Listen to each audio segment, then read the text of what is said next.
Okay. Good evening, everyone. I am the Mad Computer Scientist. On this channel, I like to discuss math, computer science, and technology topics that are of interest to me. On Friday nights, I like to do something a little different and just go over things that I think have bad logic. Now, I know maybe you're a little sick of Terrence Howard, but we have a guest joining us tonight who has had a lot to say about Mr. Howard and his, let's say, unique take on math. And tonight we're going to look over the announcement for his drone contest. Tonight I have joining me James De La Pena. Sorry, I mispronounced that. De La Pena. De La Pena. Yep. Hey, everybody. I consider myself the web's first and foremost expert on Terrence Howardology and teriology. If you're not familiar with my channel, it bears my name. Really happy to be here. Happy to be taking some time to make fun of Terrence Howard this evening. And as was mentioned by Mad Computer Scientist here, this is basically the announcement of Terrence Howard's drone contest. He did it on some live stream that is still a mystery to both of us. We're not sure who originally hosted this live stream. It seems to be like lost somewhere in the internet. But you'll see a guy come on and a few other people come on introducing Terrence Howard, and you'll see Terrence Howard, of course, embarrass himself. And that's what we are here to cover. And for those of you who haven't heard on Terrence Howard, he was largely off my radio until he came on to Joe Rogan earlier this year to announce to the world that 1 × 1 = 2. Now, this is the kind of bizarre conspiracy theory that I just love. And of course, his math proof was solid gold, if not correct. So there might be some copyrighted music here in the live stream starting soon, so we might want to fast forward a little bit. All right, we can get away with about 12 seconds. But while we're doing that, if you would take a second to go subscribe to James's channel. Why am I on prime time? That's not where we want to be. Sorry, I did something wrong there. You're good. There we go. That's another channel I subscribe to that can have some interesting takes on things. All right, let's go back a little bit. So this is where we're going to start. I think I just asked you to subscribe to James De La Pena's channel. Please also take a minute to like, comment, and subscribe to this channel. If you find this content useful, share it out. And hopefully after I get some things done, including building a decision tree to predict housing prices off of a data set, I will get to some things I need to get to, like filing my taxes for this year, and of course, putting out some more educational content, which is more what I want this channel to be about. Let me also throw out one thing here. As far as I know, we are both on spring break. Well, yeah. Spring break.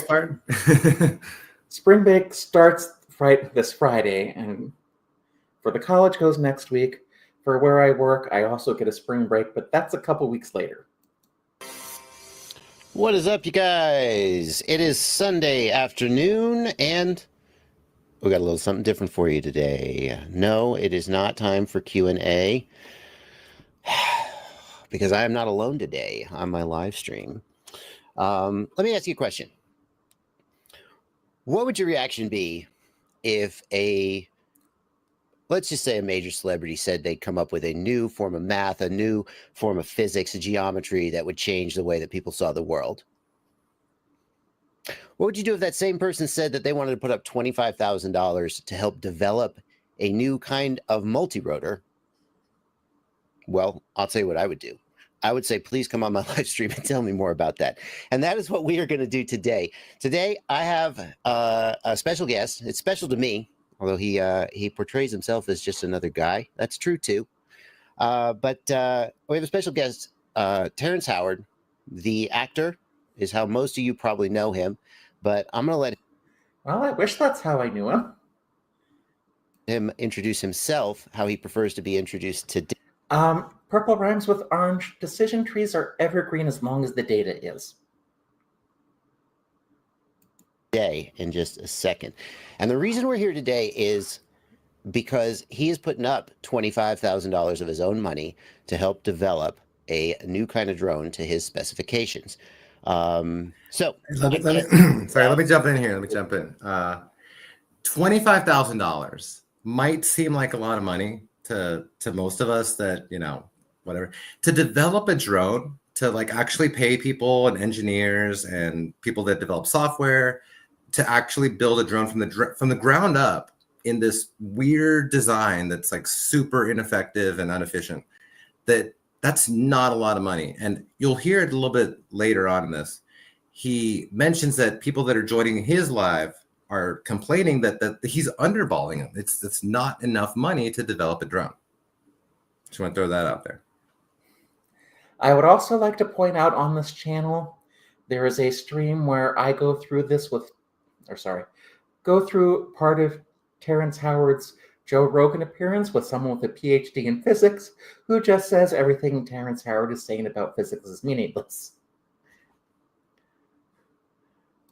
Further ado, let me hand it over to Mr. Terrence Howard. How are you doing, Terry? I'm really good. Well, he does have an impressive hat collection. And a lot of like little toys that he likes to play with, like one of which is sitting right in front of him, which almost looks like a pentagram. Yeah, thank you so much, Joshua, for having me on your show, and for my friends. I see Drew just came in. Oh, Drew's here. What's up, Drew? Yeah, we have a bunch of people here. Terry, you're here, and we also have your friend Chris Seeley, who, Chris, you said you are an industrial engineer. Is that right? So that is Chris Seeley. Industrial design. That is basically. That's basically, as far as I know, the guy that does all of his software engineering for him, the guy that does all his Blender animations for him. This guy that looks a little homeless. That is Chris Seeley. I just want to say, with that look, it looks like he lost his calling in life, being a Unix administrator. The word engineer carries certain connotations that are, yes, industrial. Just say something when you want me to stop, because I've turned this down a little bit. Design, and you've been working with Terry on this project. We also have Mr. James Pellegrini, Scarecrow. Oh my. He just looks like a villain. It's like we got like the whole circus here. FPV, who, among other things, worked on the photography for the website. Yeah, he looks like a villain in a bad Supernatural knockoff. Probably has the best looking camera out of any of us right now. And is going to be talking to us later about who has already joined the competition. And there is Mr. Drew Camden. Drew, I mean, we just couldn't do it without you, man. Yeah, that's right. So let me, by the way, I will be monitoring the chat, keeping an eye on the chat, taking questions, but maybe not, like normally my live stream is 100% questions, but so maybe not 100% today. And we are going to be focusing those questions on the Linchpin project and the contest. I'm sure that there are many, many questions you guys would love to ask Terry if given the opportunity, but this is not the place for any question you might imagine. We're going to be focused on questions related to the contest. So, Josh, yes, sir. One person needs to be definitely don't ask him what 1 times 1 equals. From Argos Brew, who has been. Oh, for those of you who haven't read The Masterpiece, which is available on tcotlc.com, go read 1 times 1 equals 2. It's hilarious. One of my all-time favorite books. Me also from the inception of bringing this out to the world, and really was responsible for me becoming aware and starting to work with you guys at Rotor Riot and made these introductions. So he's going to be on the call as well. Yeah, I'm here. I'm in the dark, kind of a fan. There we go. But yeah. I'm real. He's audio, and later we're going to get some screen sharing from him, but not no video. Yeah, thank you, DJ. I hear from the chat, Terry's a little quiet. Let me turn your volume up there, Terry. I need a producer. Terry, for the 1 2 1 2 1 2. You're good, man. Terry, the question I want to open with is, I like to ask everybody this who gets into FPV, but especially people who maybe aren't known first and foremost for being an FPV.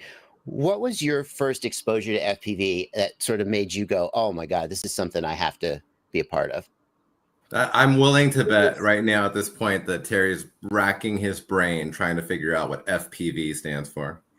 I'm trying to remember what FPV stands for, but they will say it in a couple seconds here. It's a first-person view of when you're doing cameras on drones. Oh, I was going to say I should have... Like I came across the scene a lot later than most people have come across something. When I was a kid, my great-great-grand... Really? I understand you invented VR, which was invented the year before you were born. He invented it in utero. Yes. But he does remember the uterus, so... grandfather, he was in the service, and he would always speak about these unmanned vehicles that he would took a part in the 50s, you know, but it was stuff that was, you know, top secret. He couldn't even really speak about it. And so when I first saw UFOs, I always thought, oh, well, you know, or the idea of UFOs, I always thought, oh, that's my great grandfather. We call him great daddy. You know, he was talking about these things, you know. Then as an adult, you know, when I was introduced to the FPV community, Terry also does not understand like that you can mute yourself when you're on stream, because apparently he's got like birds chiming in the background or something. Listen, when I hear stories like this, it contributes to my idea that something is chemically unbalanced, and I think he might need some antipsychotics. Now, it is possible his grandfather was working on radio-controlled vehicles. They were used during World War II. But somehow I doubt this story. Looked at the linchpin, and I was like, wait a minute, well, what would happen, you know, if I put props in each one of these pentagonal spaces, you know, and how it... He also does not know how to turn off his notification noises. Yeah.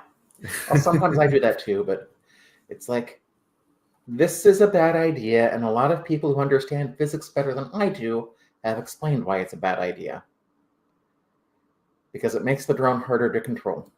How it would behave, and then I began talking to DJ, and he turned me on to Rotor Riot, and I saw Drew's work and saw him go to the top of some tower and climb down some in between space, like 200 feet, it seemed like, that you couldn't even get to. And I remembered having dreams when I was younger of being able to fly and not having any limitations. And I said, wow, that would be great to see something.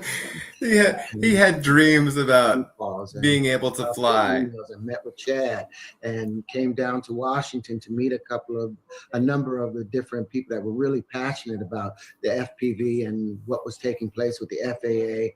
And, you know, we kind of locked horns and figured out ways in which we could help each other. And therefore, now we have the competition that Chad and that Drew said would be great for their community, because these were the most innovative people within the world of flying, you know, not just first person view, but, you know, there's engineers and different pilots. Is he wearing long johns?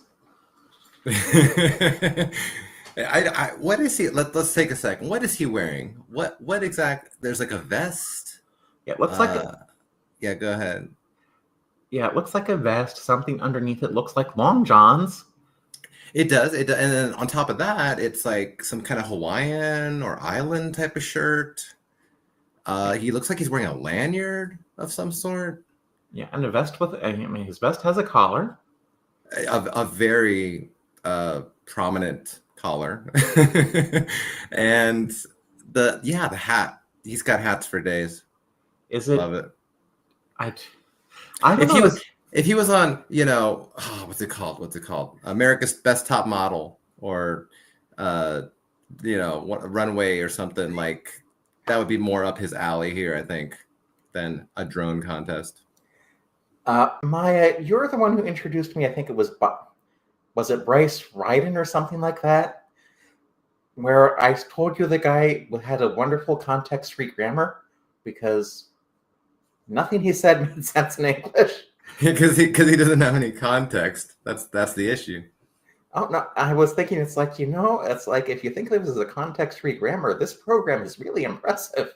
From all different fields in the thing of flying. So, I'm a newbie to FPV, but the idea of wanting to fly, I think that's innate in every human being or any creature on the planet. Okay, correct me if I'm wrong here, but is he saying he's going to use this drone so he can fly? He's like, you know how I'm real experienced with, I want to fly. I had dreams of flying, and that's what puts me in a position. It's so funny because everyone else, if you look at their backgrounds, they have like drones hanging around, and then his only qualification is, I've wanted to fly too. But yeah, if you want to fly a drone, just go buy one. They're not that expensive. And he's got a lot of money. He made a lot of money from, that one Marvel movie before they fired him.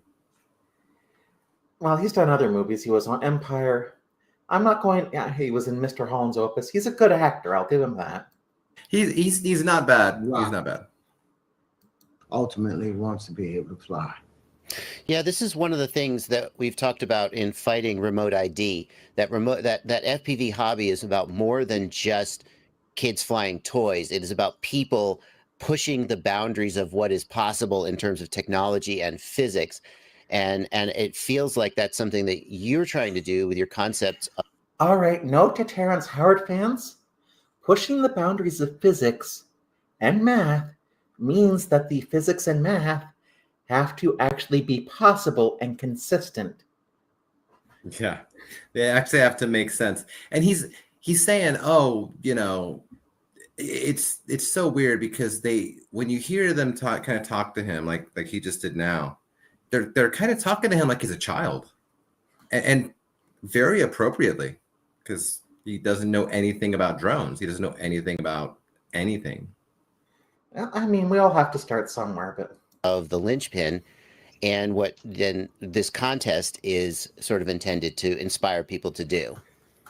Yeah, I mean, it's all about, as human beings, even though we consider ourselves to be separate and individual and have very distinct and original ideas or thoughts, but literally, when one person within the species comes up or sees something new, then everyone within the species, shares that idea, whether they're conscious of it or not.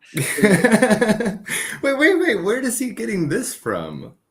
So okay, if mad computer scientist out there has an idea, the idea is all of a sudden in my brain now. That doesn't make sense to me. What do you think? listen, if people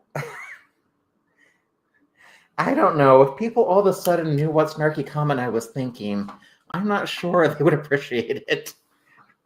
Especially if it's directed at them. But yeah, he said this before, and he said something weird with mice like this too. I don't know what it's some sort of weird spiritual. He gets real like new agey in his thoughts. I'm not, and you know what? Here's a big debate out there. It's like, is all of this a result of him maybe like taking a heroic dose of some psychedelic? Because it kind of seems like it, the way that he talks. Well, it could be. I mean, my personal thought has been that this is an untreated mental illness for a while. Because this does seem like the thinking of someone with schizophrenia or a similar disorder.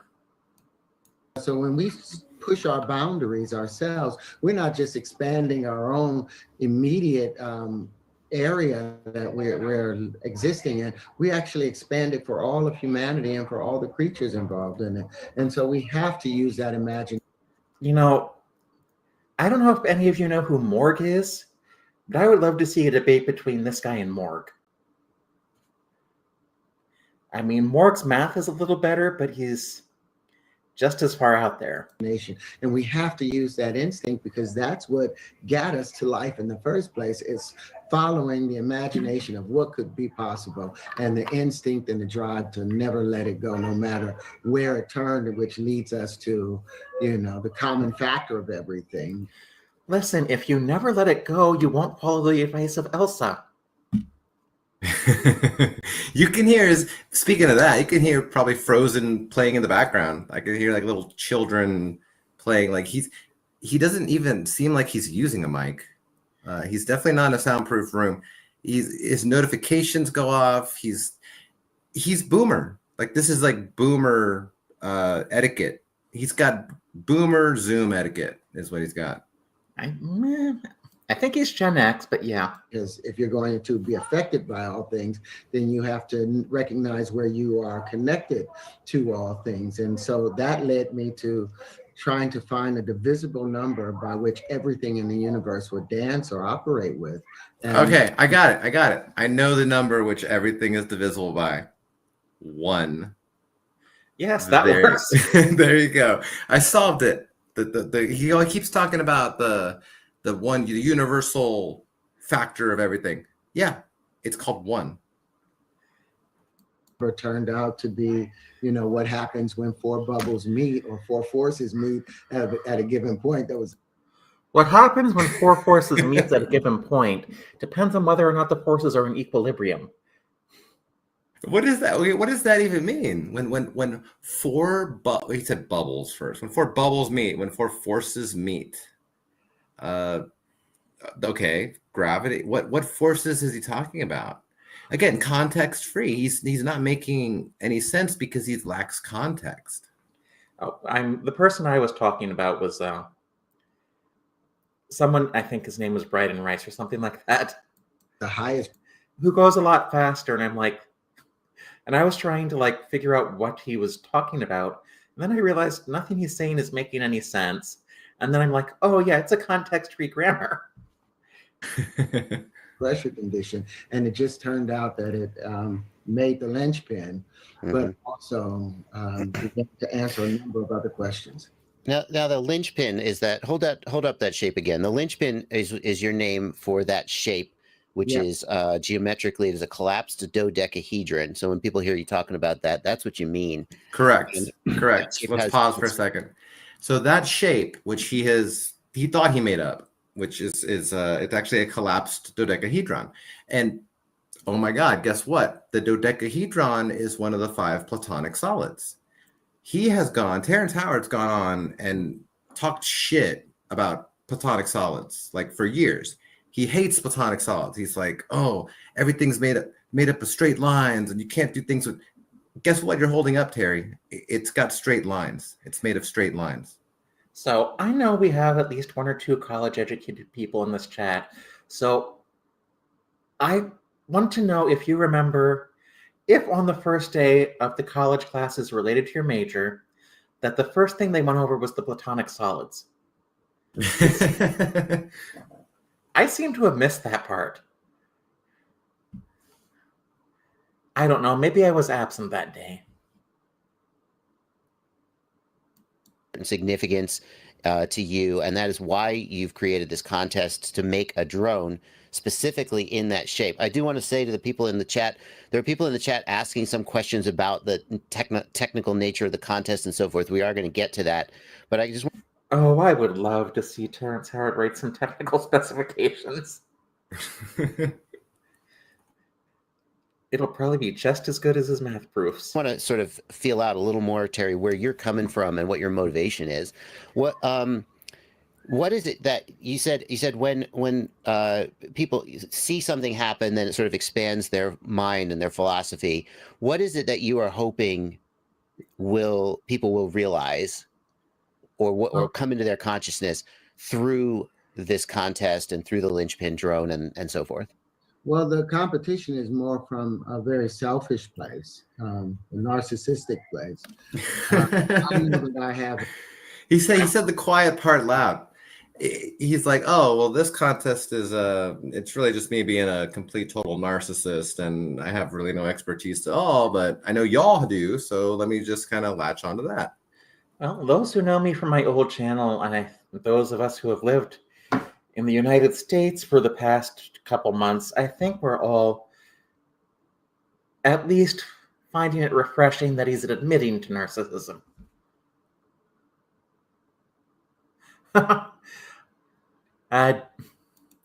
Dane, if you would...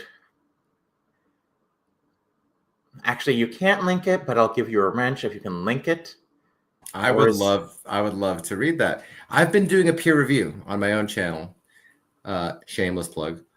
But yeah, if you go to my channel, I've been doing peer reviews on his proof. As a mathematician, again, as a specialist and expert in mathematics, breaking down everything that's wrong with his proof, and then just like the really weird stuff that he puts in his book that doesn't have anything to do with anything. One of which is he hates the Platonic solids, yet his drone is based on them. And he just starts mixing a lot of different fields of physics and chemistry with, I don't know, what is it? Like New Age, kind of almost like religious kind of stuff. I think he did actually start his own religion. The funny thing here is that his book is linked on his website, tcotlc.com. And that stands for the Church of Truth, Love, and Consciousness. And I think that that is actually Terrence Howard's cult, his religion. And it's funny because I always make fun of it because it's got the O is standing for of, and he still puts it in the title, and then puts the. But yeah, everyone that wants to go, please, everyone, go read this book, tcotlc.com. You will not be disappointed. You will laugh your ass off. Hey, all great math treatises, I don't know why I couldn't pronounce that word, start with a story about how the author was conceived. And what song was playing in the background? Yes. Sorry, yes, that's Dane. If you could link the book. I gave you a wrench so you could do that. A gift towards certain things, like my attention to geometry, that's my gift, to look at things beyond. What a shame you didn't pay any attention to basic math. On the obvious and discern a possible outcome from it. My gift wasn't in engineering. My gift. Oh, obviously. You mean your gift wasn't in engineering? Is that why you didn't go to Pratt for it? Or was that because Pratt didn't offer that program when you went there? Wasn't in designing flight controllers. But I do know that since I was not classically trained in geometry and all these things, and gained an understanding of something that seems to have an application to everything within our given universe, then the person that would be capable of building the flight controller wouldn't necessarily have 95 degrees behind his name. It's nice. Wait, 95 degrees? What does he mean, 95 like, okay, 95 degrees as in like a 90-degree angle is a right angle? Or does he mean like someone has 95 college degrees? Because that would also be ridiculous. I think he meant patents, because that was his claim. Oh, that's right. What is it? 90. Oh, I got 97, 95 patents. Yeah, go look them up. There's a Google patent search, and you can look up Terrence Howard. I think he has maybe 5 or 6, most of which are for children's toys. I'm not lying about this. Children's toys, and the other of which are for jewelry in the shape of his collapsed dodecahedron, which he calls the linchpin, and the other patents were completely abandoned. Yeah, and VR was invented the year before he was born. If they do have that. But I figured it would come more so from the heart and from the spirit. And later on, if we get the time, I'll say how these pictures initially came into my mind. But I figured I would find within this community, somebody who would become a part of our team. Somebody who will do all the work for me. So we can continue to grow this into everything that it's possible. So it's really selfish because I really want to find talent. The 25,000. Well, if you want to find talent, don't do what it takes to alienate it. It's so weird because like after this contest ends and I think he goes on like a field trip to Uganda to try to scam them, you know, the entire country. And he goes, yeah, I invented a new form of flight. No, you didn't. You held a contest and you found people that were actually qualified to invent a new form of flight. That's a weird way of saying it. But And he didn't do any of this. He outsourced the talent, and he's admitting it right here. But he didn't invent a new form of flight. Multi-rotor flight existed before Terrence Howard built his drone. You're right. You're right. That's true. That's true. He all he did was make it much more difficult to fly because of the way it's angled and the motors. Yeah, like he just made it a lot more challenging. $1,000 is there as an attractor, say, come on, but here's basically an interview and audition, you know. Yeah. The future. Drew, let me flip to you here and ask you, when you first heard about this contest, what effect do you think it can have on the larger FPV community? What do you mean by that? Well, I mean, there's a reason to be involved in this. I mean, I've seen people who are inspired by Terry's philosophy and his vision, and the minute they hear about it, they're Oh, sadly, I've seen people who are inspired by it too. I know. They're currently, you know, eating flies in an institute somewhere.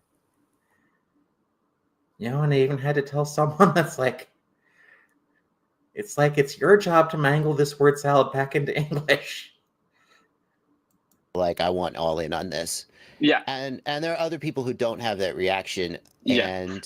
and who are more interested in the technical challenge. I'm speaking just for myself. I can say that I think that there's potential to grow FPV, to expand sort of what people see as the hobby is capable of. And I'm curious, you know, what you see as the potential. So, you know, I guess what I would say is, you know, my enjoyment of FPV is pretty focused around high performance sport flying, but that's not all FPV is. When I first got into drones, I didn't really set out to be a great pilot. I was doing all sorts of tinkering things. I was into 3D printing. I was, you know, dabbling, wanting to get into CNC. Oh, that's a dangerous path. It might get you into Linux. I just wanted to make stuff, and drones like had this intersection. So I used to be more into the hobby from kind of the maker side of things, and I used to want to play with like autonomous flight, and I'm like, oh man, wouldn't it be cool to make a fleet of drones that would just like orbit my house and be solar powered, like all this crazy stuff. I never really did much any of that because at some point I got bitten by the piloting bug, and that's where my focus went. But that's not everyone's case. I think what's so cool about this hobby is there are so many different ways to enjoy it, and it brings different minded people together. So you can have someone like me that's, you know, I just want to fly. I just want to make my power loops as good as possible. Or you can have someone that just wants to build. I want to try different things. I want to make the arms skinnier, just the hell of it. Oh, they break. Now I want to change it. Right. And I think that the FPV community, you know, as a subsect of the greater drone community, are some of the most innovative and the fastest iterating people. They move fast. I mean, like the product life cycle in FPV, it's like 3 months is a year. You know, everything happens so fast, and this is a pretty out there idea. And I thought if there was any group that could iterate on this, that could make headway on this in a fast way. You know, I wonder how he's using iterate here, because it doesn't mean what he thinks it means. Yeah, that's actually a good point. Iterate means to loop, to do something over and over again. I think he means expand on this, or elaborate might be what he means. I mean, I feel like I should make a bad recursion joke, but you've heard it before. It would be the FPV community, and that would be a cool opportunity to bring to them. And that for someone, it could be like a really big deal, you know, and I do think that not everyone's going to get it. And there could be thousands of people that see this and are like, I just want a power loop. I don't get it. But if you can find that one person that gets bitten by the linchpin bug and wants to throw themselves into it, I mean, it could change their life and, you know, give them an opportunity to work on their passion. I'm blessed to get to work in my passion. I get to work on what I love every day, and this could be that for someone else, you know. Was that the video, or were you trying to say something? No, it was actually the guy that's running the live that we're commenting over was kind of commenting over. But it's interesting. I did want to say this because, you know, I agree with this totally. He says, I worked with my passion. You know, you get to see the background. He's into drones, and he's doing what he loves. I, as a mathematics educator, because my field is really in mathematics education and computer science education, and I like doing what I'm doing, and I feel like everyone, you know, should have the opportunity to do that. I think out of all the people in this thing that we're watching, this live, Terrence Howard is the one standing in all their way. He has no idea what he's doing, and everyone sort of like tries to tiptoe around him because he's a famous actor and he's, you know, been in Mr. Holland's Opus, and they're just almost trying to pander to him, and it seems like really sad. You know, I have to feel that's like working for Elon Musk.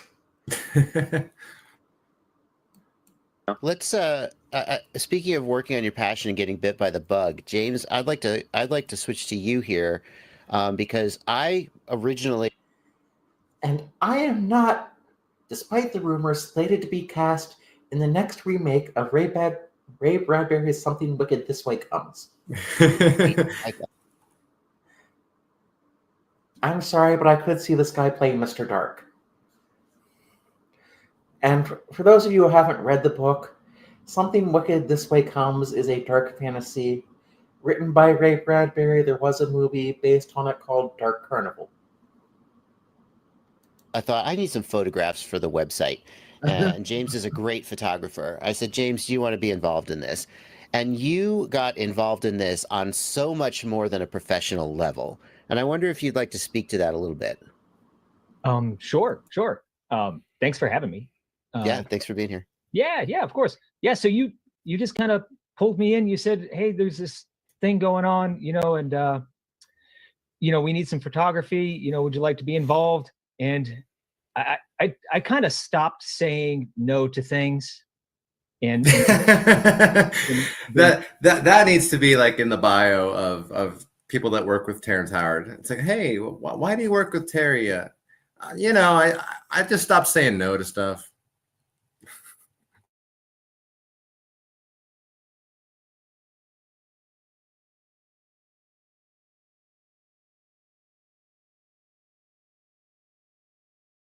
Sorry, Matt, computer scientist, if you're speaking, you are currently muted. Sorry, I was muted because I was blowing my nose. Oh, you're good. But the thing is, though, like this guy might be the funniest of the bunch because, again, yes, he does look like a 1930s villain. He looks like he could be wearing like one of those like classical robber outfits with like a sack with like a dollar sign on it. But he seems the least enthusiastic out of everyone here. He just kind of got roped into this. Someone was like, hey, you want to do some photography? And then all of a sudden he's part of this big drone design contest. And it just occurred to me, he kind of looks like Snidely Whiplash from Deadly 2 Right. like my theme for the year. So even though I'm greatly overworked, I was like, I got to at least hear, you know, what this is about. And you introduced me to the team, and I found out what the project was all about. And this just this sort of marries like a whole, like just a number of things that have always been of great interest to me, you know, you know, from not just from tinkering and art, but also, you know, the geometric, like everything surrounding the geometry and how it interrelates with you know the world as we experience it. All of it is of great interest You could tell that he really can't think of what to say.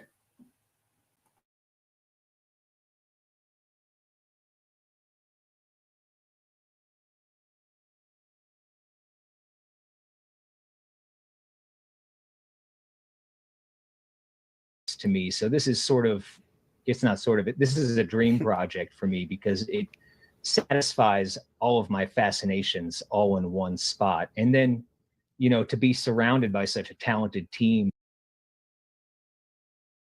And sorry, I just realized I was muted. I would love to see this guy get together with Jordan from Spirit Science. Oh, God. Because that would just be hilarious.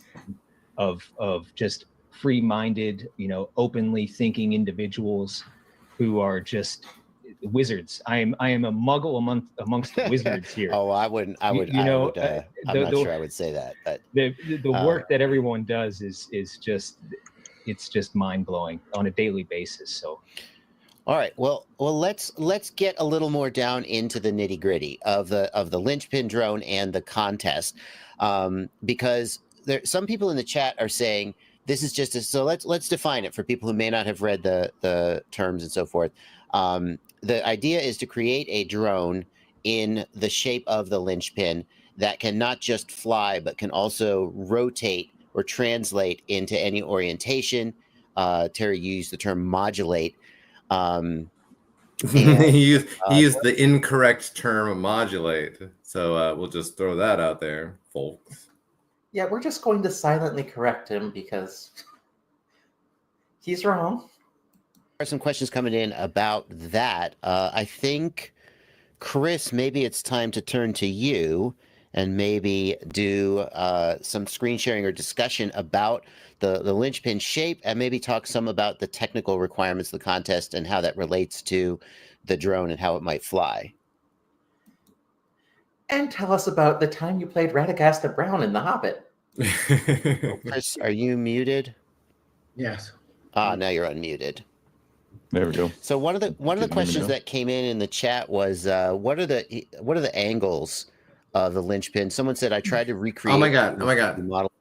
Let me jump in here. The angles don't make sense. So, and this was commented on by actually Eric Weinstein when he went on Joe Rogan to kind of, I guess, rebut or debate Terrence Howard, but the angles don't make sense. There's an error. And again, here speaking as a mathematician, like you cannot actually make the linchpin shape because you're going to be off by a little bit. It's going to be like, I think it's sorry if I didn't look it up. It's like 109 degrees versus something like 108.7 something degrees. Whereas if you look at a pentagon, like a regular pentagon, and you try to put 6 of them together like he's done, it won't work. And I think they're about to get into this if I'm not mistaken. Yeah, well, Eric Weinstein was not the person to bring on to rebut Terrence Howard because someone needed to I couldn't agree more. Because he was just there to get Terrence followers. He was not there to correct Terrence Howard. He's like, well, here's this crazy person that I can use to grow my audience a bit more. Let's do this. Can you rewind it like slightly? I want to hear their conversation here about the angles because I think, if I'm not mistaken, you can kind of hear or see Chris Seeley kind of like he's, oh my God, they figured it out. We didn't get the angles right. Well, it's 20 seconds back, so let's see if that's far enough. It's the contest and how that relates to the drone and how it might fly. Oh, Chris, are you muted? Yes. Now you're unmuted.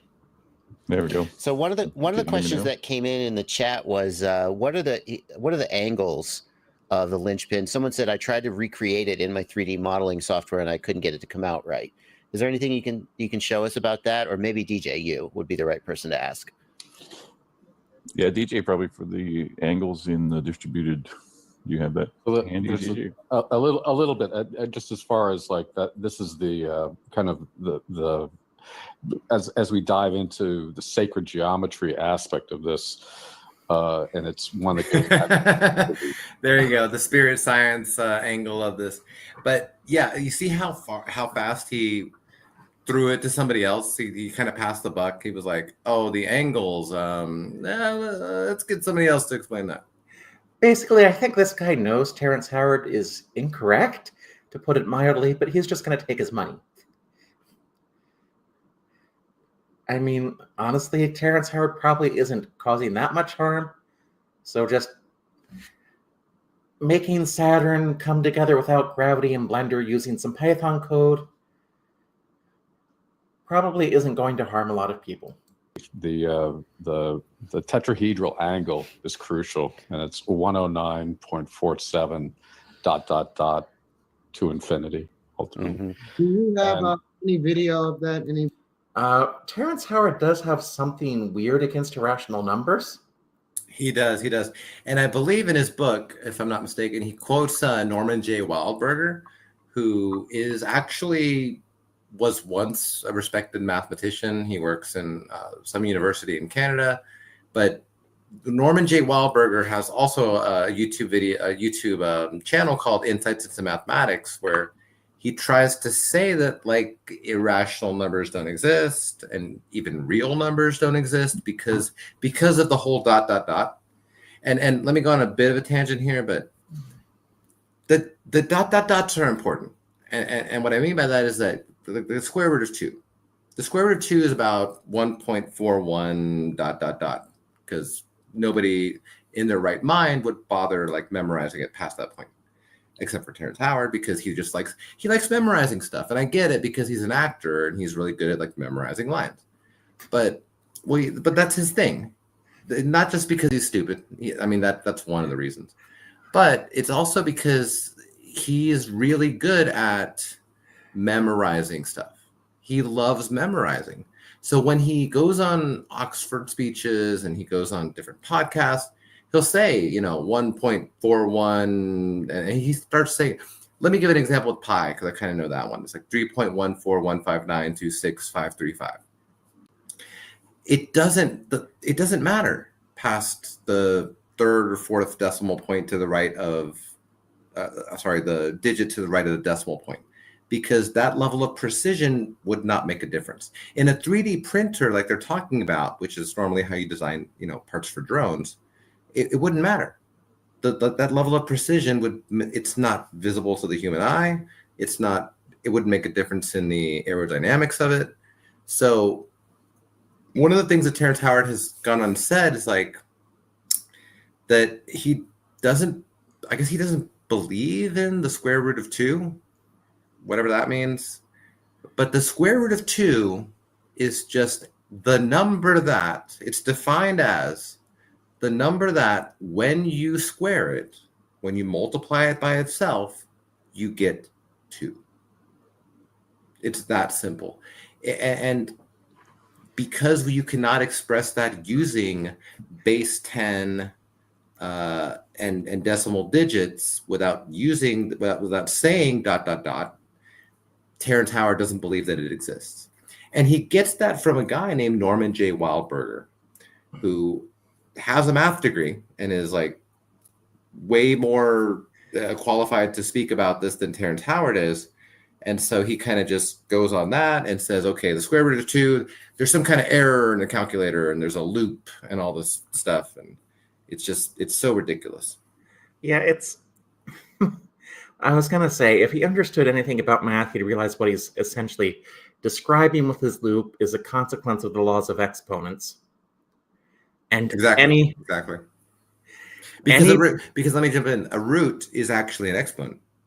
When you take a square root, you're actually raising to the 1/2 power. And any positive number will do the Howard loop. You just take the square root of the number cubed, divide it by that number, and you're going to get the square root of that number.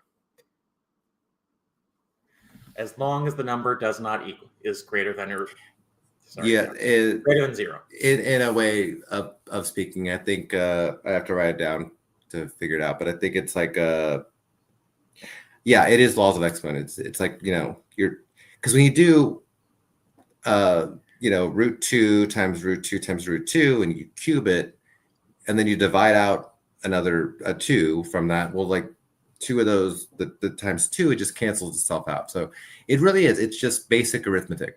It's something that 6th and 7th graders could explain to you. And honestly, I personally thought he had gotten confused with the idea of an exact value, which some higher math courses will ask for, with an irrational number. Like the calculus course. Yeah, but the thing is, the square root of 2 is an exact number. Like, let's get that straight. And that's why I never use the decimal digits and stuff. That's why when you want to talk about, the ratio of circumference to diameter of a circle, you don't say 3.14. You say pi. Pi is a number. Pi is a perfectly valid number. So is the square root of 2. And honestly, if I hadn't read that story about how he argued with his math teacher about the square root of 2, I might have believed that, but I would also like to point out that I live in the only state that did try to legislate the value of pi. I heard about that. Fortunately, the state Senate quickly killed the bill, but it did pass the House. Visuals of that, DJ, and you can share the screen.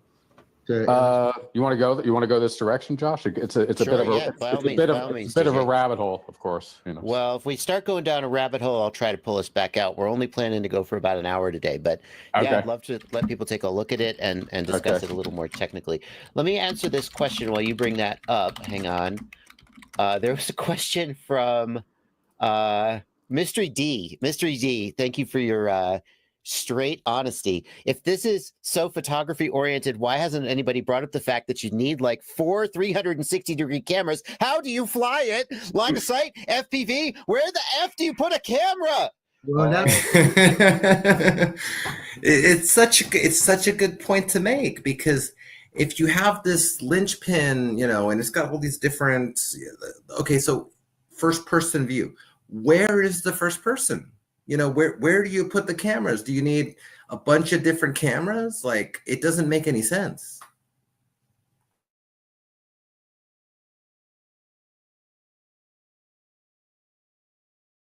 Mad computer scientist, you're muted. Sorry, I was typing. Yeah, it does. I mean, honestly, this would be an unwieldy flight thing anyway, and I don't think the aerodynamics of it would be very good, but absolutely not. You know what's funny is right now when you paused it, you can see Chris Seeley laughing. He's actually like laughing at Terrence Howard right here in the corner. It's wow. But now they're going to get into all this like sacred geometry stuff. If you can see the screen here, this the flower of life, that spirit science and his high-pitched voice likes to talk about. Yeah. Well, honestly, if it weren't for Mortimer 81, I never would have heard about spirit science. And an old channel called Cool Hard Logic. And that was not what I intended to do. Wow, that's what the next part of this competition will be. Where do you put the sensors? Where do you put the LiDAR? Because it has the potential of Ezekiel's wheel, and being able to. Okay, maybe you know this more than I do. I don't know what Ezekiel's wheel is. I have no idea what he's talking about either. It sounds Ezekiel. That sounds almost like something like biblical, like something from the Bible. Yeah. Look it up.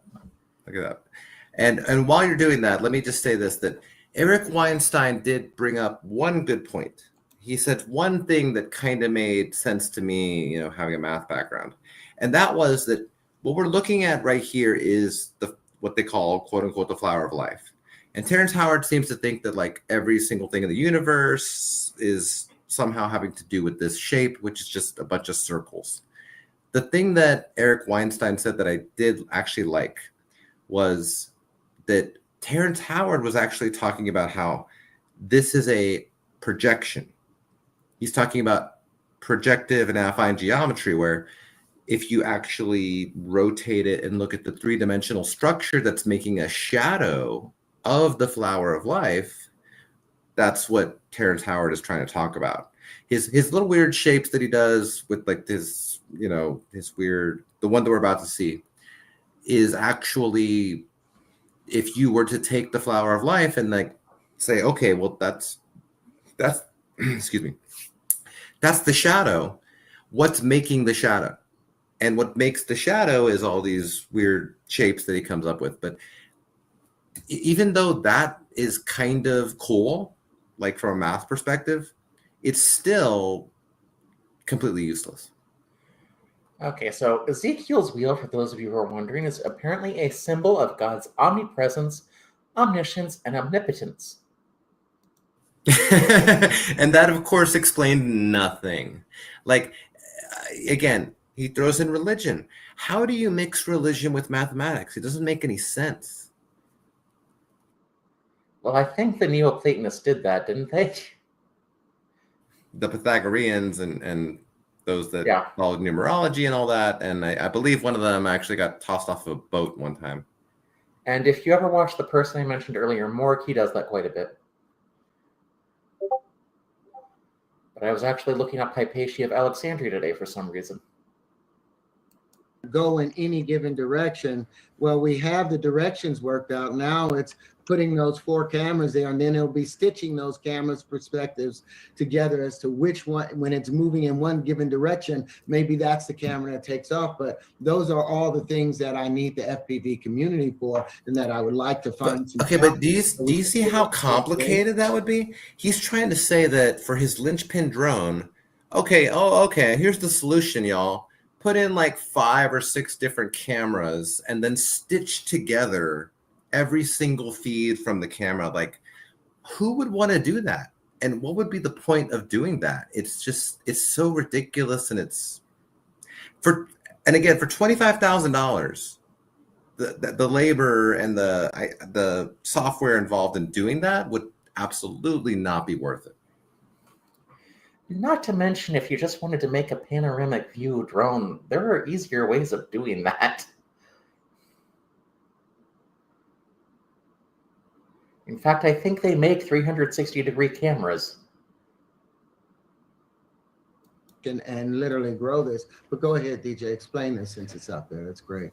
Yeah, okay, good question. Yeah. So the interior of the linchpin is a tetrahedron, and the angle here is it's 109.47 ad infinitum.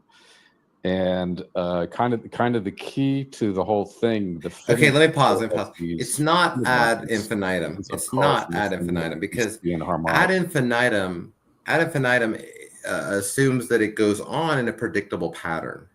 So let me give an example. 1/3 is 0.333 ad infinitum, right? Because it continues that way. It keeps going 0.333333 forever. He's talking about an irrational number. Irrational numbers like pi or e or the square root of 2, they don't have a repeatable pattern. So you can't say, okay, 109.47 ad infinitum. If you say that, it kind of makes it sound like it's 109.474747474747, right? That's not what he means. And also that 109.47 is not the angle of a pentagon, a regular pentagon. That would be 108.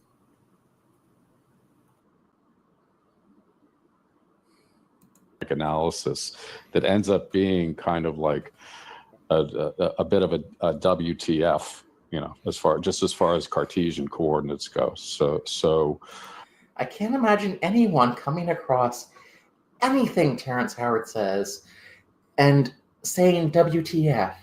In fact, I certainly don't have a factor for people like Howard, Young Pharaoh, and others that I call WTFs per minute, which is how many times per minute can they make me go, what? Terrence Howard has a fairly high one. There are angles that you can get really remarkably close, but you always run into this fifth relationship that occurs. Well, Exactly. This is what I meant earlier. You will come close, but you will never be able to recreate this shape in three-dimensional space, in three-dimensional Cartesian space, which is, how we actually print stuff and make drones. It's impossible. So even the people that won this contest, foreshadowing, the people that actually won this contest didn't even do it properly. They actually had to use an approximation. So even Terrence Howard has come out and said, oh, we don't like this because it's an approximation. This is an approximation. His entire drone design is based on an approximation. Well, here's the thing, though. If he studied engineering, approximations are absolutely fine. That's true. And that's why the drone shape works. That's why that somebody out there that's not Terrence Howard was able to build it and able to make it fly. But he thought this shape was like the universal connector. But no, it's not, because the angles don't add up. He has an error. And they talk about it being, I don't know too much music theory, but he talks about it being a relationship of fifths. The fifth versus the octave versus, whatever. And then Terrence hops onto that and is like, oh, yeah, music, because hydrogen is in the key of E, and all this weird, ridiculous stuff that is just sounds like someone that's just done way too much acid. Well, it could be. Personally, I think Sarah Club will help a lot of this go away. In music, actually, the fifth being the second most harmonious interval after an octave. So like a piano is tuned, it's called well tempered, but you go off the natural intervallic ratios for pure rationality out of this. And this is ultimately what Terrence's book is pointing. Intervallic, is that a word? It might be, but I thought that word was interval. Intervallic. I love it. I love it when people make up new terms. Terrence does it a lot, and I'm not sure who's speaking right now in the live, but they're somewhat of a Terrence Howard apologist. They're trying to make excuses for Terrence Howard. I think we've both seen those. In many ways. And what are the energetics that cause life to form ultimately? And what does life have to do with this? What are we getting into, like Dr. James Tour now with like the energetics that cause life to form? What? That's a word salad. That is a word salad if I've ever heard one.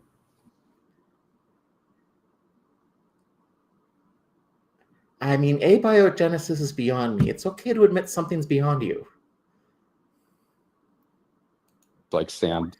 It's like the people who come to my channel and ask me about quantum, and I have to say it's like, or not quantum, ask me about Willow, and as much as we don't do quantum over here.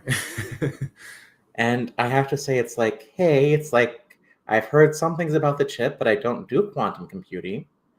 And there have been a lot of dubious claims about Willow. And I basically had to say, it's like, I doubt it proved multiverses, because physics has found no evidence that multiverses exist.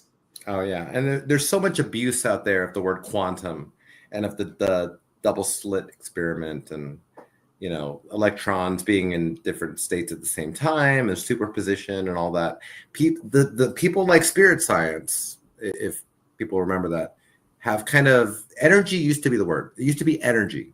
Oh, or frequency, right? You're not vibing at the same frequency, and that's supposed to mean something. But now the word is quantum. That's like the new buzzword. It's ridiculous.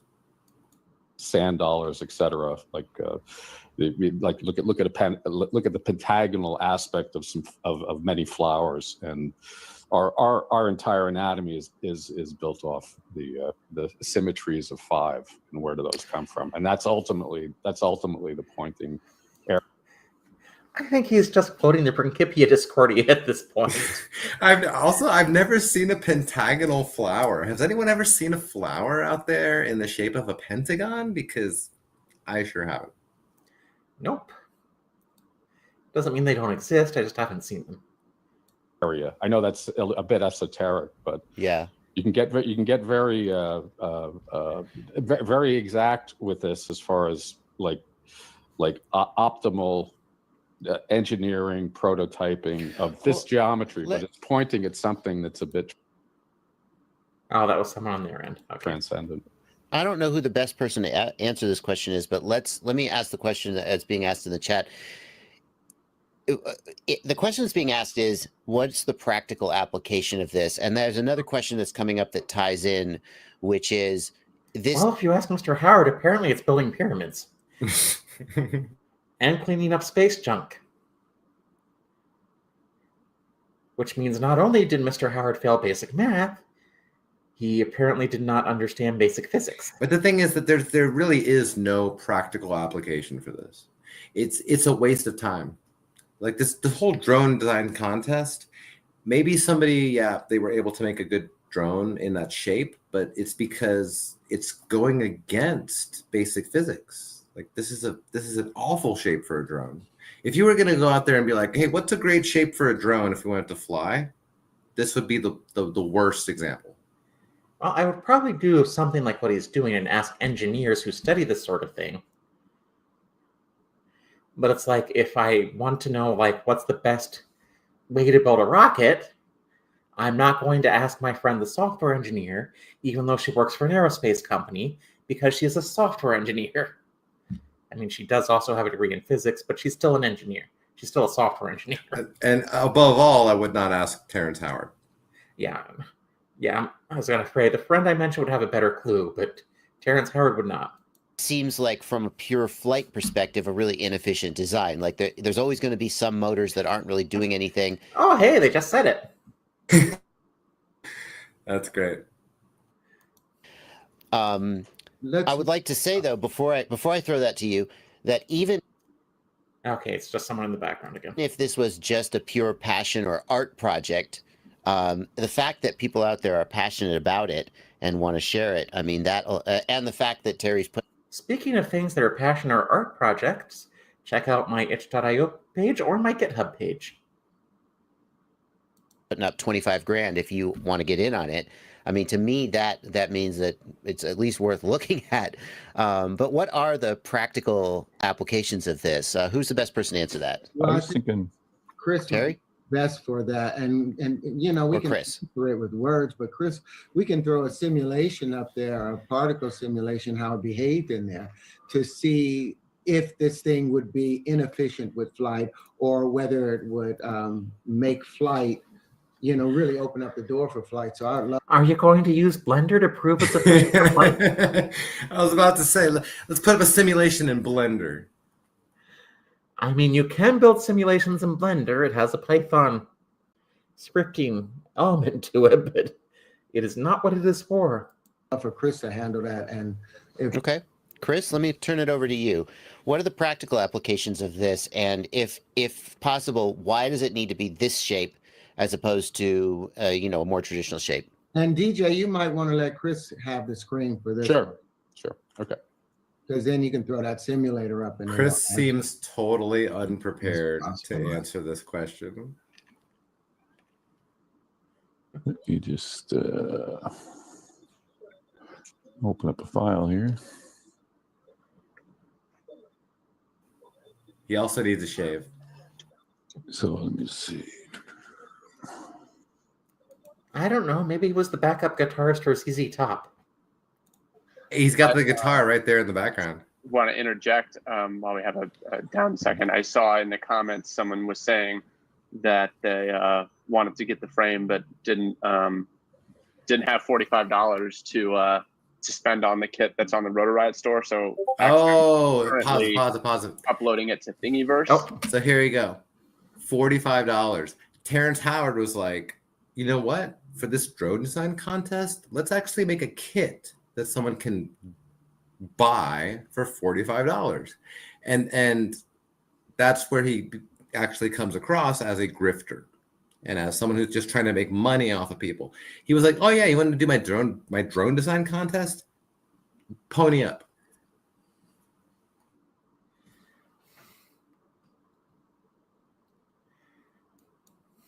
so that you can download the connectors, print them yourself if you have a 3D printer, or have a friend with a 3D printer, and then put it together. You don't have to.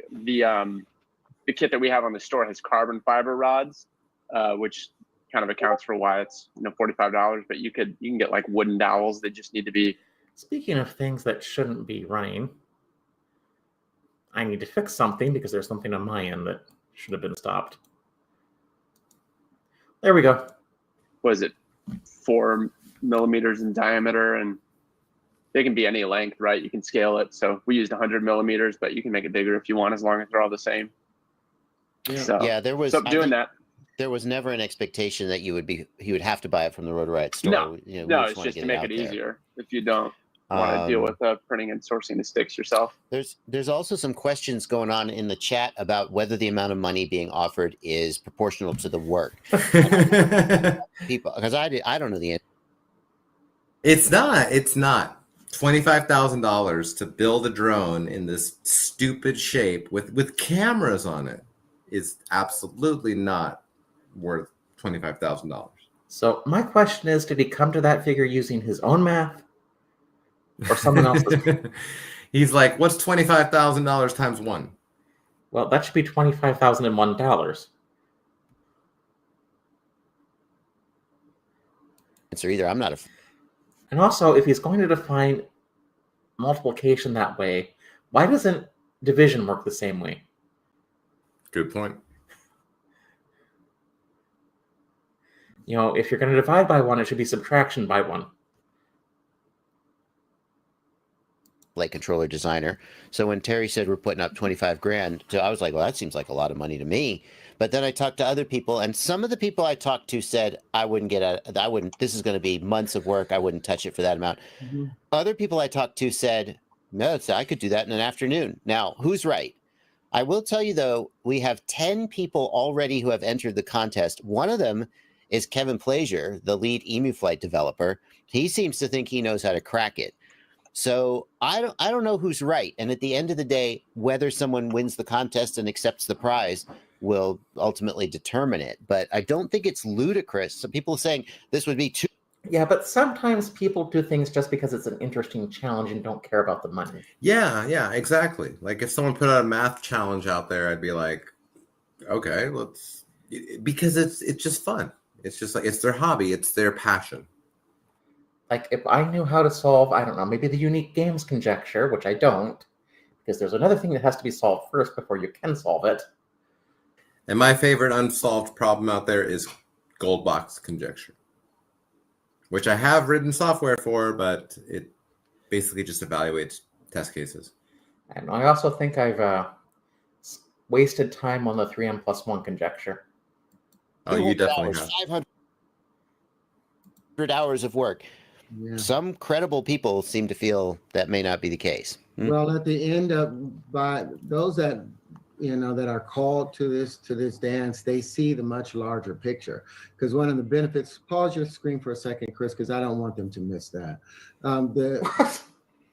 We're not talking about just a single structure that's going to, be out there flying. We're talking about, for the first time, when I said modulate, the ability for structures to bond. And because we found the fractal source, the cause structure, it's able to make an unlimited number. Okay, well, I want to say we've all seen what everyone actually comes to YouTube videos for, a cat. The cat looks uninterested and is very interested in something behind what looks to be an aquarium. Number of bonds and work as a much larger structure. So everything that you saw in Transformers of Big Hero 6 and all the things that Big Hero 6. What an obscure reference. Big Hero 6. I wonder who was popular at the time this live stream was done. No, now there are science possible as a result of the linchpin. So the people that I'm looking out for is going to ultimately be in charge of $100 billion company. What? Yeah. Oh, okay. Yeah.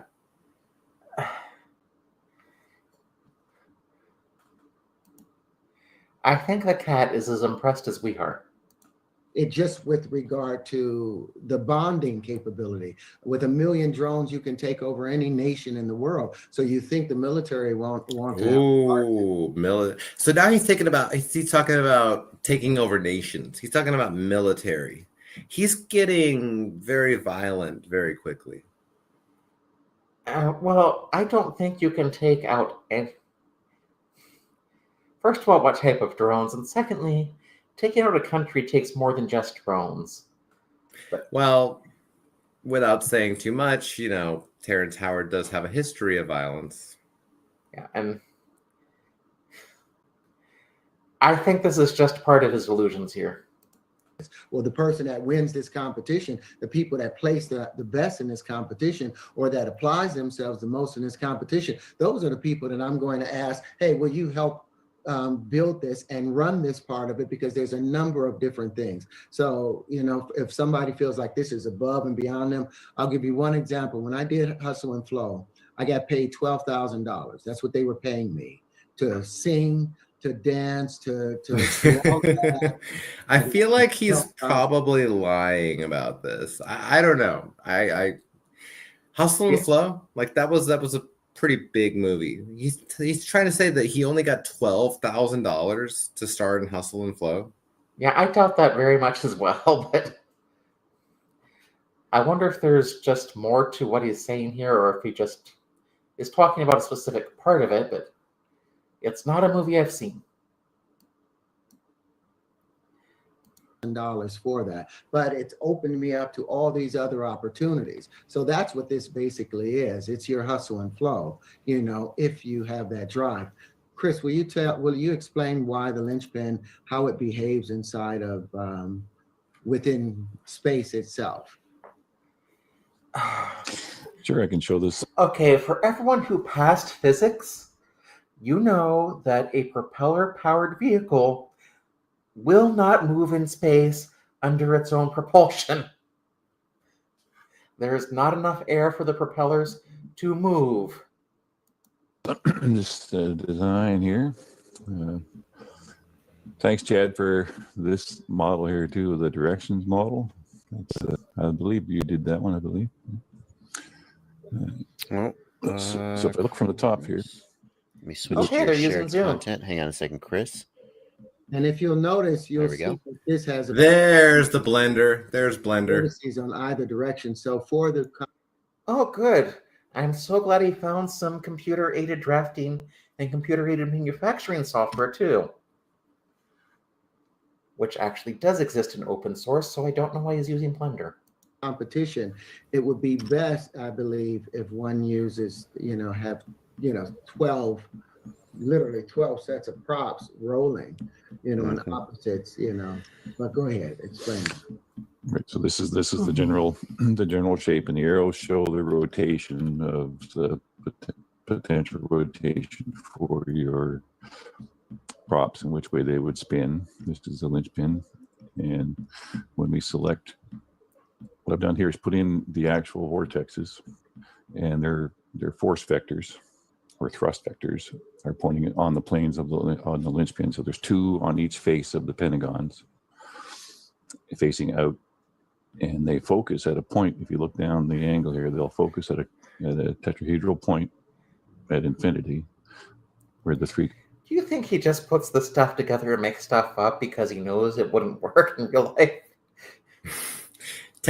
He said tetrahedral point too. Tetrahedron is also a platonic solid. I'm also guessing maybe this guy did some drugs in the past. I think that maybe he is currently on several drugs. Possibly as well. On all four sides. And then what we did, just as a simulation, and the purpose of this too is if you imagine the flying ball that Luke Skywalker trained with for the Jedi, that's kind of how. yeah, that's the drugs talking. Something like that, stationary in space, orientate around itself in any direction, and translate in any direction, and it would fly, really any way you want it. Really, that's the goal. And So then when we ran the simulation here, so you've got 12, in this case I have the 12 vortexes, and there's one force in the center that's pulling the air back into it to simulate how the air would go back in towards the center of the drone and come back out through each of the faces simultaneously. Yeah, the And harmonic. when so it creates this harmonic feedback loop. And Hey, then these Athena. particles, this is a physics simulation here. So when I run the simulation, all these little blue balls represented like an air particle. And then when they go into the force fields, What they is he will talking about? I don't know. I just know blue ball is 8 miles from intercourse. And yes, look that up on Google Maps. That's true. They are both towns in Pennsylvania. But yeah, honestly, I just thought it's like, I'm just wondering if you like went into like, geez, I can't think.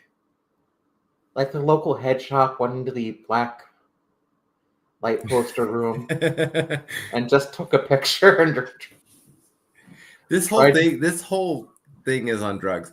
And I'm not trying to make any accusations here, but if we thought that maybe this was the result of Terrence Howard, trying some DMT or ayahuasca or something, this guy Chris Seeley is like the icing on the cake. yeah, but it does look like a black light poster you would find in like your local head shop. It looks like something I would see at a Pink Floyd laser light show. That as well.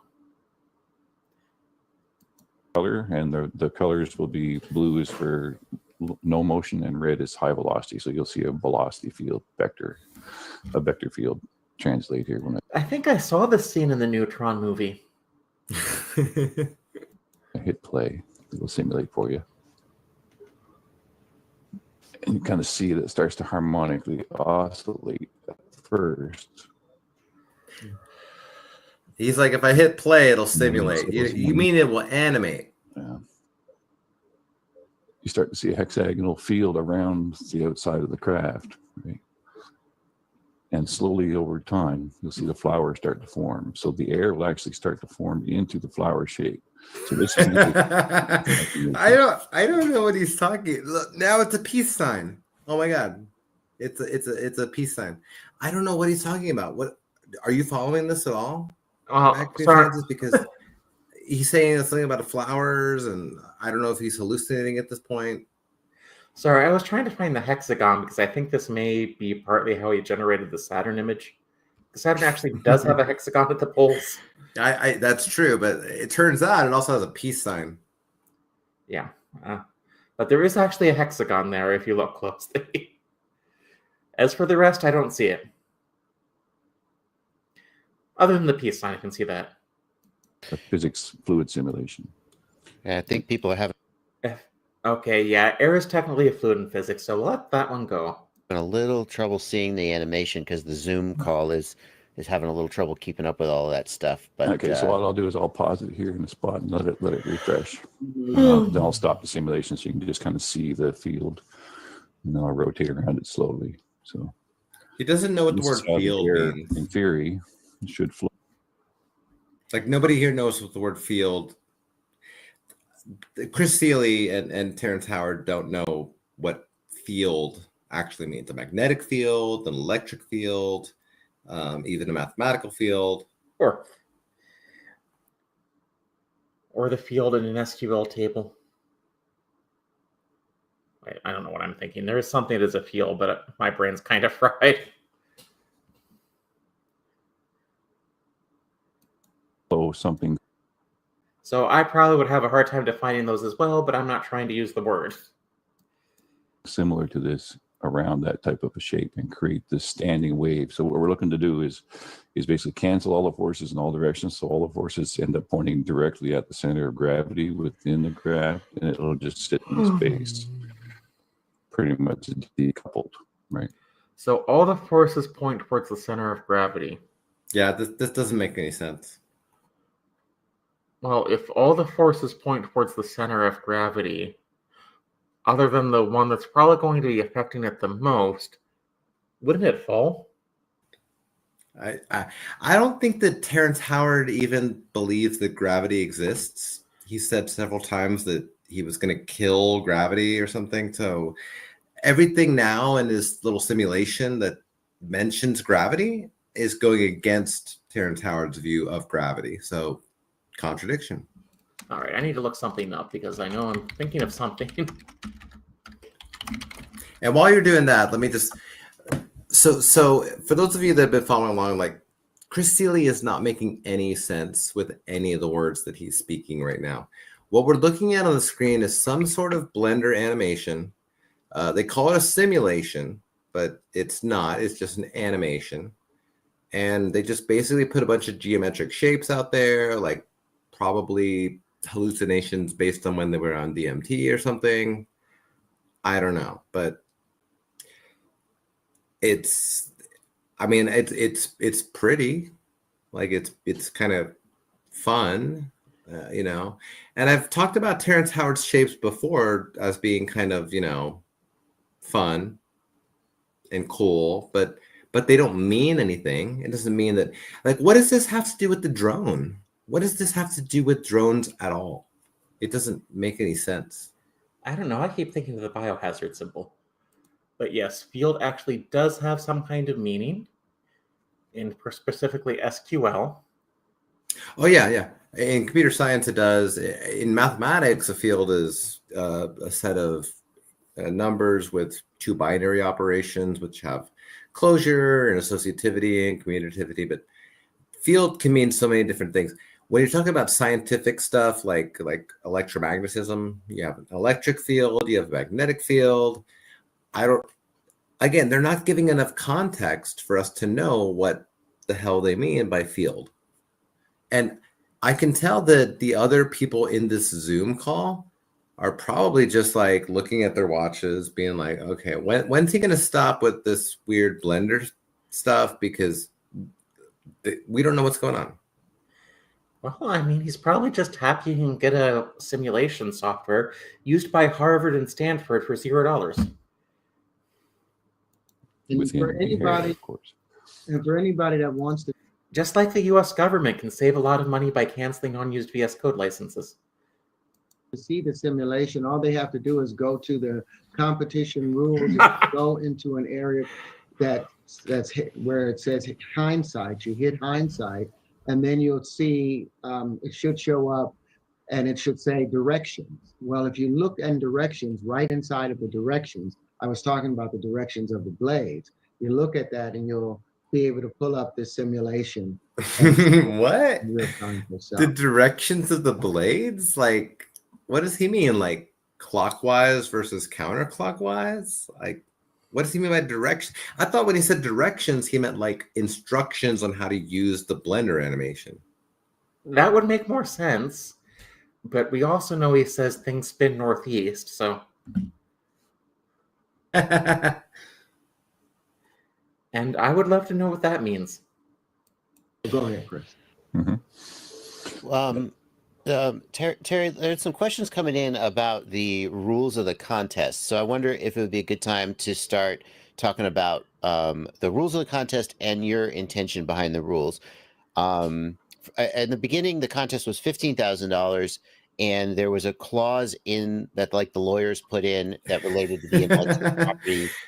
So he underballed it even more with 15,000. And then he put in like some clause from the lawyers that like, oh, by the way, everything that you design and all the hard work that you put in now belongs to me. If you wanted to make a new multi-rotor drone or multi-directional drone and design it, you could probably just sell it for more and it would be more effective. That wasn't my intent. Can you speak to your intent for basically the relationship between you and the ultimate winner or winners of the contest? Yeah, I mean, like I said earlier, well, first I have to preface by saying I'm not a lawyer, so I still will retain whatever rights that was set out in the contract. Oh, Terrence, I would love to see you practice law too.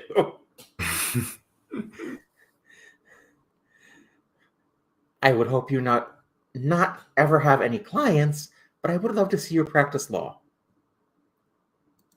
Of course. I speak In fact, Terrence, I want you to start representing sovereign citizens. Oh my God.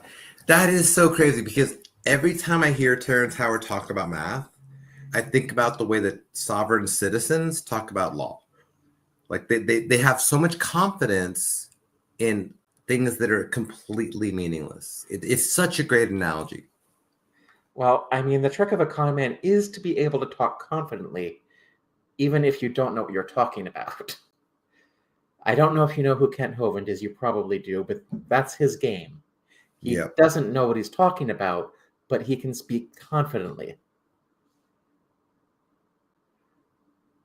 And because he can speak confidently, people who don't really know the subject assume he knows what he's talking about. If I speak improperly, but what we set up initially, my attorney thought that. Wait, if you speak improperly, Mr. Howard, I've never heard you speak properly. I needed to be protected and own all of this stuff. And it was like, dude, I just had my face stolen by Fox. I know what it's like for property taken by someone. He sounds like a crazy person, doesn't he? I just had my face stolen by Fox. Yeah, I don't know what he meant by that. This is why I personally think it is like some form of schizophrenia or a similar undiagnosed or untreated perhaps mental illness. And in some ways it's sad if that is the case. But guys, if you know someone like this, there is help out there. It may be hard to get them the help that they need, but it is possible. Was like, and not receive any dividends for it. So I said, these people, I would, for the sake of the linchpin, I would like. I think he means royalties, not dividends, because royalties are what you receive for right. creative works, and dividends are what you receive when you own stock. To own, and if you win the competition and you accept the $25,000, then you are selling your intellectual property, to the company, but you'll still receive all the royalties that you would have not normally received in standard operating procedure. And anybody that knows me, I always go above that anyway. And as you've heard in this conversation, what I want is to build a team of super scientists, of super innovative individuals that can really help me in populating the world. So you're a want-to-be tech billionaire who's misusing the term innovation. Got it. Exactly. Oh, I didn't mean to do that. We'll go back. Has proven, beyond an equation, with each one of the geometries that have been patented here, all of these things. Since when can you patent geometry? Yeah, he's like each one of the geometries. Like he pluralizes it as if that makes any sense whatsoever. The thing is, there are different types of geometry. There's Euclidean, there's spherical, there's hyperbolic, there's even something called taxicab geometry. There's different types of geometries out there, but that's not what he means by this. Things. I'm pretty sure when he uses geometries, he just means different shapes. Are geometric proofs, visual. No, good no, God. They're not. I love geometric proofs. He is abusing the word geometric proof. A geometric proof is something that you can look at and you can be like, oh, now it makes sense. Like we can like with Pythagorean theorem. You can actually measure a right triangle, and you can say, well, this is 1 inch. And the other leg is 1 inch, and we measure the hypotenuse. It's the square root of 2. So Pythagorean theorem makes sense. That's a geometric proof. And there's several different geometric proofs of Pythagorean theorem. He is not using that term correctly. And this is something that really, really bugs me about Terrence Howard. He says words or phrases that are actually real phrases like geometric proof, but he doesn't use them properly. And he just confuses people. Well, this is also one of the things where a lot of people don't learn math very well, and we don't teach it very well, which, not a slam on math teachers, it's just we don't teach it very well. We teach it in a way It kind of turns people off to it. So a lot of people will just hear this and think, oh yeah, he's saying stuff I don't understand and he's saying it with confidence, so he must be right. That's exactly it. Like we said before, say it with confidence, like Ken Hovind, and people will believe it. But he's not making any sense. Proofs of how the universe really behaves. So the 1 × 1 = 2 is to the uninitiated. Oh yes, because Oh, we finally got there. we use proofs in the hard sciences like physics, chemistry, and biology. They're all known for giving proofs of their theories and not, oh, I don't know, saying you can't prove anything absolutely because that's the domain of math. Could be seen as a metaphor for challenging the status quo. But to those who have the calling, the one, Mr. Howard, if I ever need plastic surgery to remove the dent that my palm has put in my forehead, just listening to you, I am sending you the bill. × 1 = 2 shows equanimity in the universe. What does that mean? I don't think equanimity is even a word, is it? I don't think so either. Equanimity. And then, so did you hear that? He kind of just said that like 1 × 1 = 2 is a metaphor. Yeah, it's a metaphor for what? Yeah, but now he's going, and then so he either said he's got a proof that 1 × 1 = 2, and then he says it's a metaphor. So it's like, are you proving it? Are you saying it's real mathematics, or are you saying that it's a metaphor? Because he kind of wants to have it both ways. And he also doesn't know how a metaphor works, has been pointed out.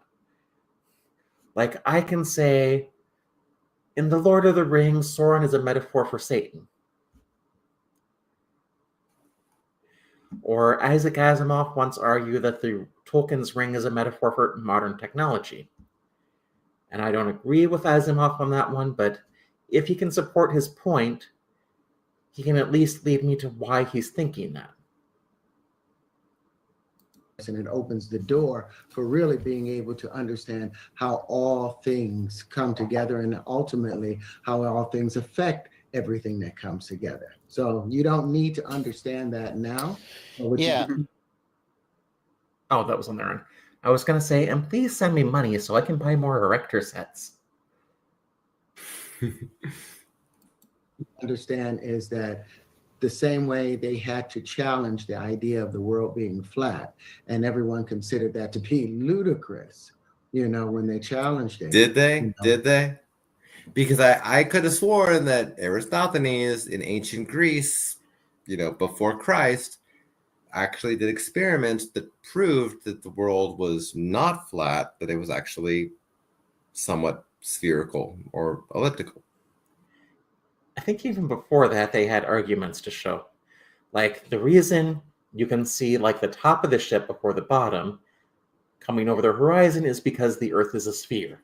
And we're getting into, like, the flat Earth stuff now, which, honestly, I really thought that Terrence Howard was a flat earther when I first heard his arguments, because he sounds so much like a flat earther that it's surprising to me that he thinks the world is round. Well, when I've heard flat Earth arguments, I can't take them seriously because I think even they know it's a grift. I think they're just either in it for the attention or they're getting money out of it. And that's what I can't figure out about Terrence, is if he actually believes the stuff that he says. And I think that he does. I think that he actually believes all this weird shit about linchpins and I guess because he's just an idiot. But he also is somewhat of a grifter. Well, I think he wants to be a genius. And while I don't necessarily think he's all that stupid, I think he just needs to accept it's okay to be average. Not everyone needs to be a genius. Mr. Howard has talents I don't. Everyone has talents I don't.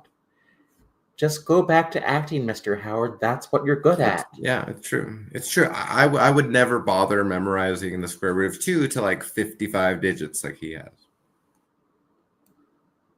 1,400 years later, Christopher Columbus, climbs on a boat and proves it for everyone. First off, navigators of Columbus' time knew the world was round. Yes, it was not Christopher Columbus that proved the world was round. And secondly, Christopher Columbus was not trying to circumnavigate the world. He was trying to find a shorter path to the Far East. Or to the West Indies. Well, no one knew the West Indies were there. But am I thinking of the White Islands? The West Indies are in the Caribbean, right?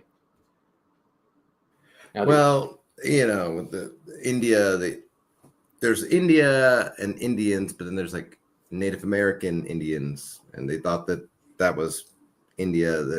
They didn't know about. I'll give them this. They didn't know the entire world map at the time. But Christopher Columbus was not like, I'm going to go on a boat and prove the world is round. He doesn't even know history. He doesn't know math. He's really bad at English. He's failed every single subject. And when I say that, I mean at the middle school level. According to mainstream. If I could chime in, I come from a traditional mathematics background. I have a degree in engineering physics. And, I guess what I would say is I've never told Terry, hey, I buy in and understand everything you're saying. Gee, that can't be right. A polite way of saying it. Traditional math works very well for me. It helps me 3D print, helps me fly drones, helps me engineer cars at General Motors. It's a tool, but there's always more than what we know.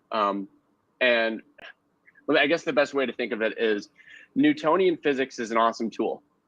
And when I was in high school learning Newtonian physics, it all worked. And I could calculate that when we dropped the ball off the roof of our school, we could calculate how long it's going to take to hit the ground. And the calculation was right. And it was incredible. And Newtonian physics is all made up. It's a tool that works at low speeds, close to large. It's more of an observation, and it would be accurate to say, at least in part, that it's an abstraction. It's not the actual thing, it's a representation of the thing that we basically have a mental model of. Masses like the Earth, but in actuality, there's so much more going on. And when Einstein came around and had general relativity, and he was a patent clerk at the time, not a degreed scientist. Actually, it was special relativity, not general relativity, if I recall correctly. It didn't make any sense. No one believed it. And it took until they had to wait for an eclipse so that they could actually measure that light bent around the sun, because the sun was the only the only high mass object close enough that they could measure the light bending around the sun, but the sun itself would blow out their measurement instruments, so it had to wait for a solar eclipse. And then it was like, oh, okay, and they measured it, there's something to it. And everyone thought Einstein and general relativity was right. And then that was disproven. And then we had special. Wait, what? This guy has got it backwards. Because general relativity came after special relativity. And special relativity is relativity regarding the speed of light, whereas general relativity is about the universe on a large scale. And I'm sure Dr. Tapioca Weasel would be shouting at me and correcting me right now. If he were here. It's always a major, there's a lot of energy. It's like this wrestling match that happens in mass, and all the dynamics, although what's presented to us as something that's so clean and precise and everything, the dynamics that happen in the process of creating our reality, and particularly in the sciences, it's a drama inside a drama inside a drama. You know what? Before you go, BJ, since you popped on, will you do me a favor? Will you go back and take over? Sure. This? Sure. Because you were showing the bonding linchpins while we have this conversation. And I love, keep going. Okay. I know Drew was about to say something. Okay. I think, Chris, I think you need to stop sharing there. And thanks, Chris. There you go. Yeah, beautiful. Yeah, there you go. Yeah, and I agree, as DJ brings it up, I agree, like the metaphor use is just a tool. Speaking of tools, is so you can, Andrew, so we can just think of, it helps you think in hyperbolic terms, like get us out of that, classical. That's the key word right now. While you're bringing that up, DJ, I'll jump in and speak to some of the comments on the channel. I mean, obviously, I'm also working from a 1 × 1 = 1 background.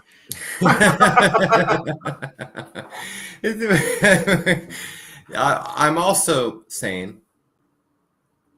Yeah. Only with Terrence Howard would anyone have to say that. I'm also working from a 1 × 1 = 1 background. I'm also working from a ABCD background. Meaning I passed basic math.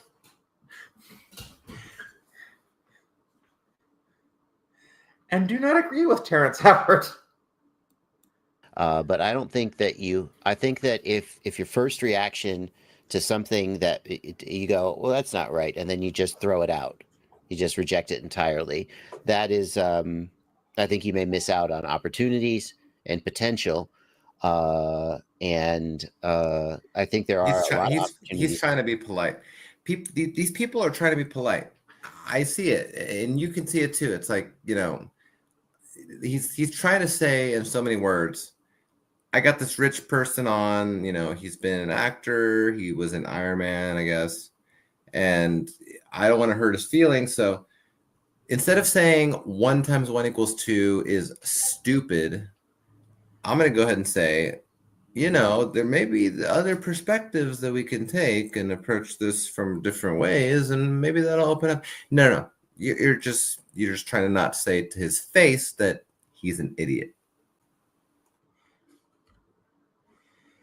Well, he does need to be aggressively shown he's wrong.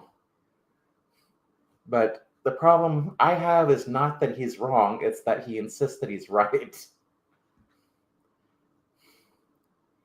Because I think we've both had situations where someone points out that, hey, our math is wrong here, when we're actually trying to explain how the math is being done.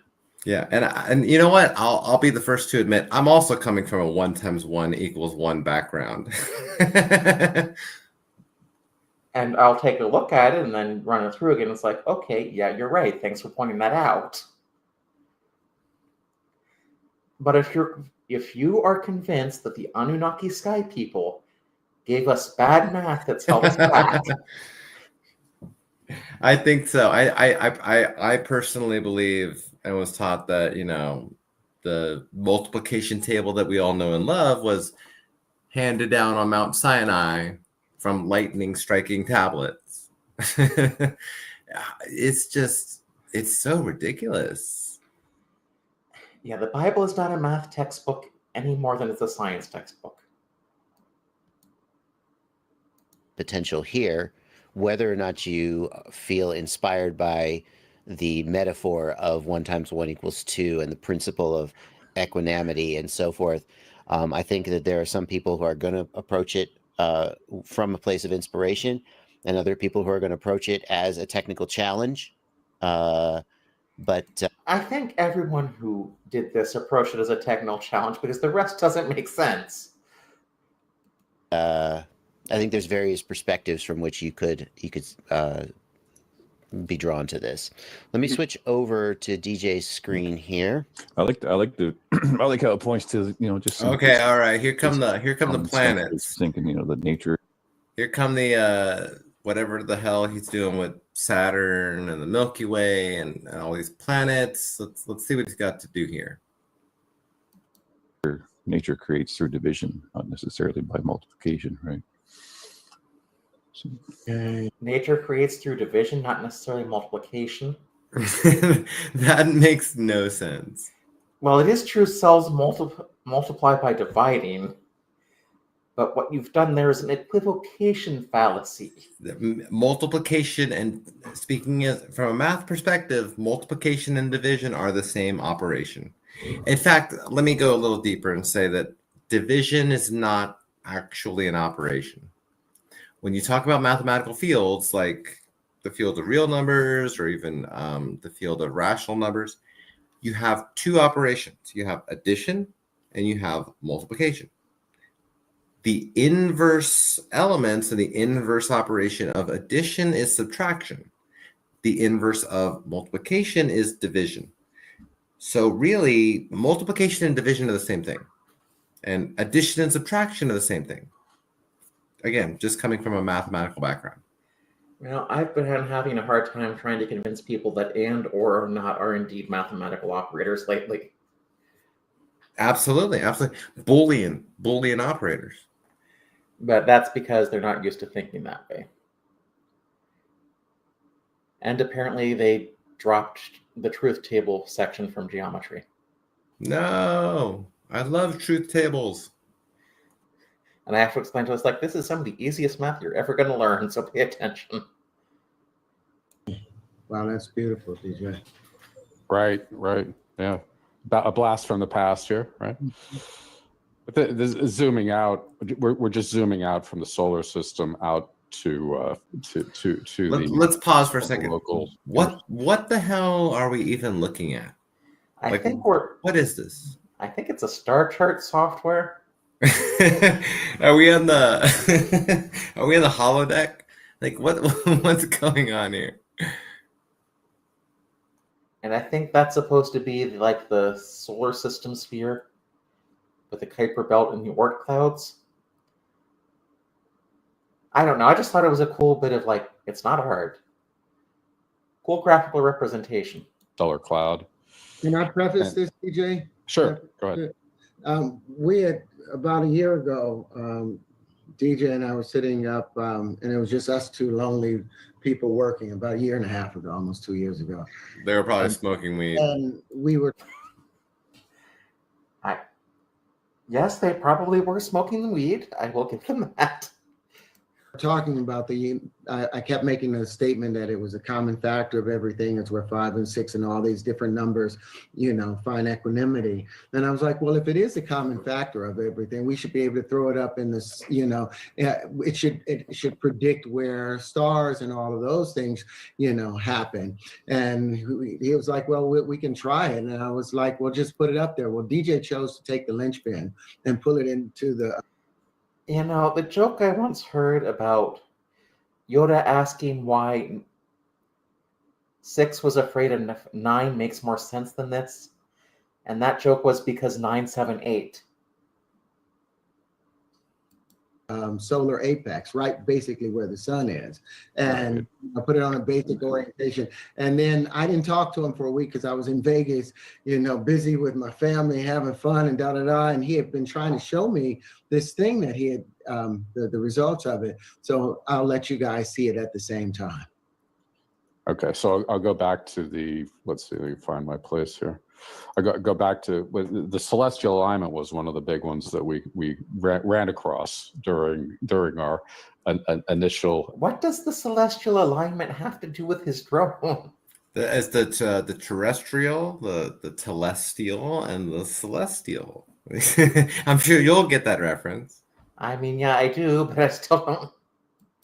Exploration of this of Terrence's geometry. And this was the original. All right, I would like to point out that Terrence Howard has published his work in the prestigious mathematical journal known as The View. Kind of find, and there's some remarkable things if you think of, where your point of view, and then 2 points, 3 points make a plane. So this is the beginning. Why? So we've got Terrence Howard's drone shape superimposed on top of a star field? Yeah. Like what is this? Yeah. I don't get the connection. Like they've made a little map of, I don't know, what are these, They're constellations. Constellations, there you go, sorry. And then they just they just like randomly inserted a linchpin shape. It's like if you just made any random shape and you put it over the constellations, you're like, oh look, it fits in perfectly. Oh, okay. Yeah, but there was a channel called Cold Hard Logic that's not active anymore that was commenting on spirit science. I think one of my favorite things about this is just like the random like 1, 2, 3, 4, 5 at the very bottom of the, in just like differently colored bubbles. I don't understand what that means. And I remember one of the lines in one of the videos was like, if you draw a shape with the intention of drawing a flower of life on top of it, you can draw a flower of life on top of it. It's like, what a remarkable discovery. Beginning conception of this thing, and I'll make it fast, but you'll kind of see this remarkable alignment that that kind of got everything rolling. But I've got the linchpin. I feel like they're all rolling. It's the celestial plane, which is ultimately the plane of the Earth, the North Pole pointing directly north. So wait. The plane of the Earth and the North Pole. So the North Pole's not part of the Earth anymore? I think they meant Polaris, but which doesn't make any sense either. But and I think by plane they just meant like the It doesn't even look like a plane. It looks like a. Okay, let this play. Let's let this play out, and we'll see what happens. It looks like the inside of a spherical object to me. So this orange line, the solid spheroid line, is called the celestial equator.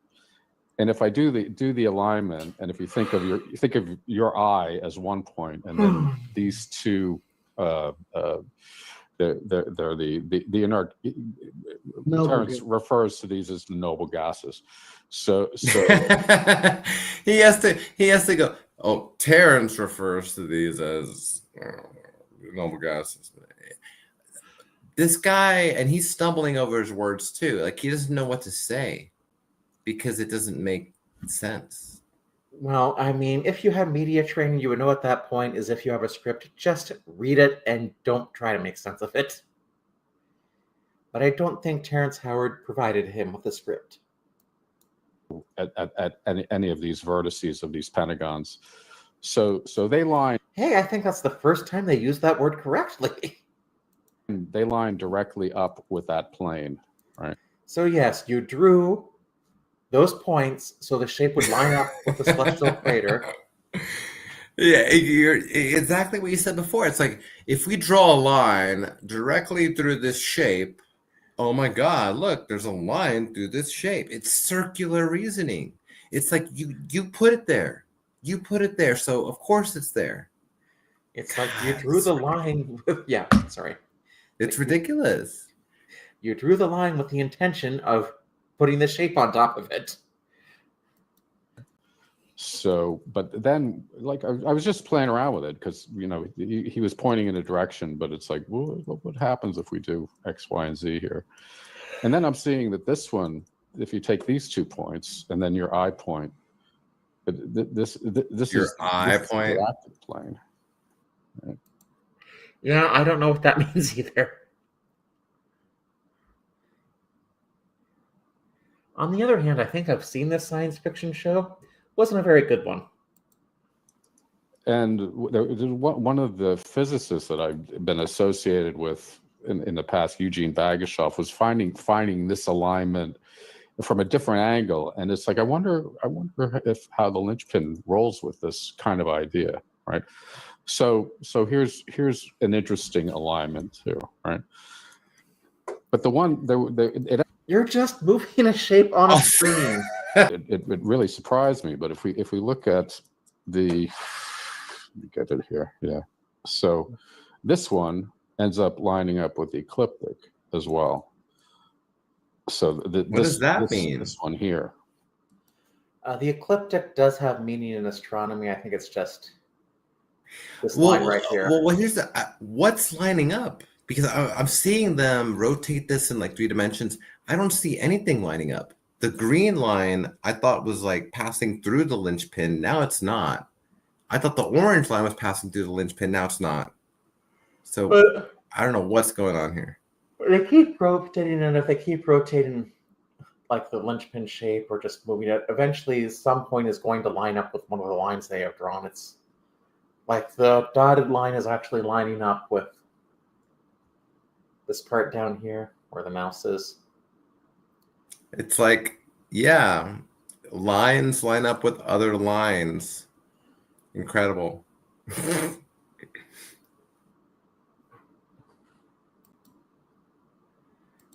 Yeah. So this trifecta that kind of occurred, kind of opened up my window into, like, once again, like kind of it was a WTF moment, you know. So just a happy accident, you know, Yeah, or yeah. something that, you know, that the universe has planned for us to be able to see. And me taking it to the FPV community, you know, who wants to be able to fly. This is just me saying.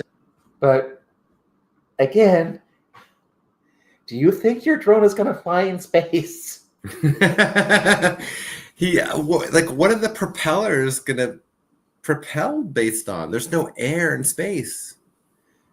Yeah, it's the fact that he thinks he's invented a new method of propulsion is one of the things I think that lends credibility to his delusional state. Saying, hey, this is the lowest hanging fruit for us to venture into the unknown. Now we have proof that the world is not flat. Now we have proof. Wait, what? We literally have pictures from space. He's like, now we have proof that the world is not flat. Well, you know what? I'll give him some credit there, because there are people on the internet that currently do think that the world is flat. So, But his linchpin is not helping. His linchpin is not the reason why we know that the world is not flat, but at least he admits that. the Greeks worked out it was round. Other people worked out it was round. Magellan proved that you could circumnavigate the globe.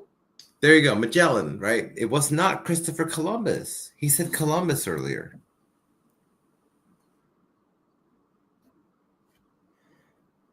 And we have too many technologies that rely on the Earth being an oblate spheroid for it to be any other shape. Yes. GPS. You know how you get in your car and you have your maps and it, you know, points you toward different things? That's because of GPS. That's because of spherical geometry. And the weird thing about Terrence Howard too is he keeps saying, oh, we think that the world is completely Euclidean and we're trying to get away from Euclidean. Well, we wouldn't even have GPS if it wasn't for non-Euclidean geometry. Non-Euclidean geometry has existed since the 1800s. Like, this is not a new thing. Yeah, well, it took a while for me to accept that you can have 3 90-degree angles in a triangle, but in spherical geometry. Absolutely. And then I think it prompted a comment from me like, this is why H.P. Lovecraft told you to stay away from non-Euclidean geometry. You know, there's a little more for us to take into consideration, because this is real. This, you know, and this is up a 3-dimensional image up against a 2-dimensional background. Can you imagine? Oh, for heaven's sake. No, it's not. Wait, that was a 3-dimensional background. What's going on here? He can't even get his dimensions right. And they were both 2-dimensional representations of 3-dimensional images. I don't think Mr. Howard knows how monitors work. I don't think he knows what dimensions are. A 4-dimensional image up against a 3-dimensional. Whoa. Wait, what? What does he think a 4-dimensional image is? I mean, I think they do technically exist in math, but what does he think that means? Because I guarantee you it's not what it actually is. I don't know what he thinks it means. He's probably thinking of time travel,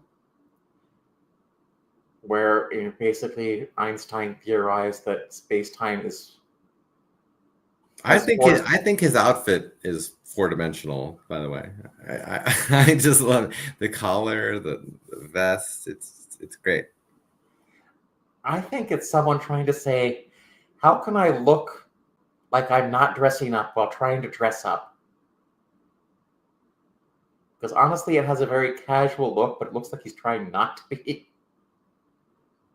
Background, how much clearer that will become.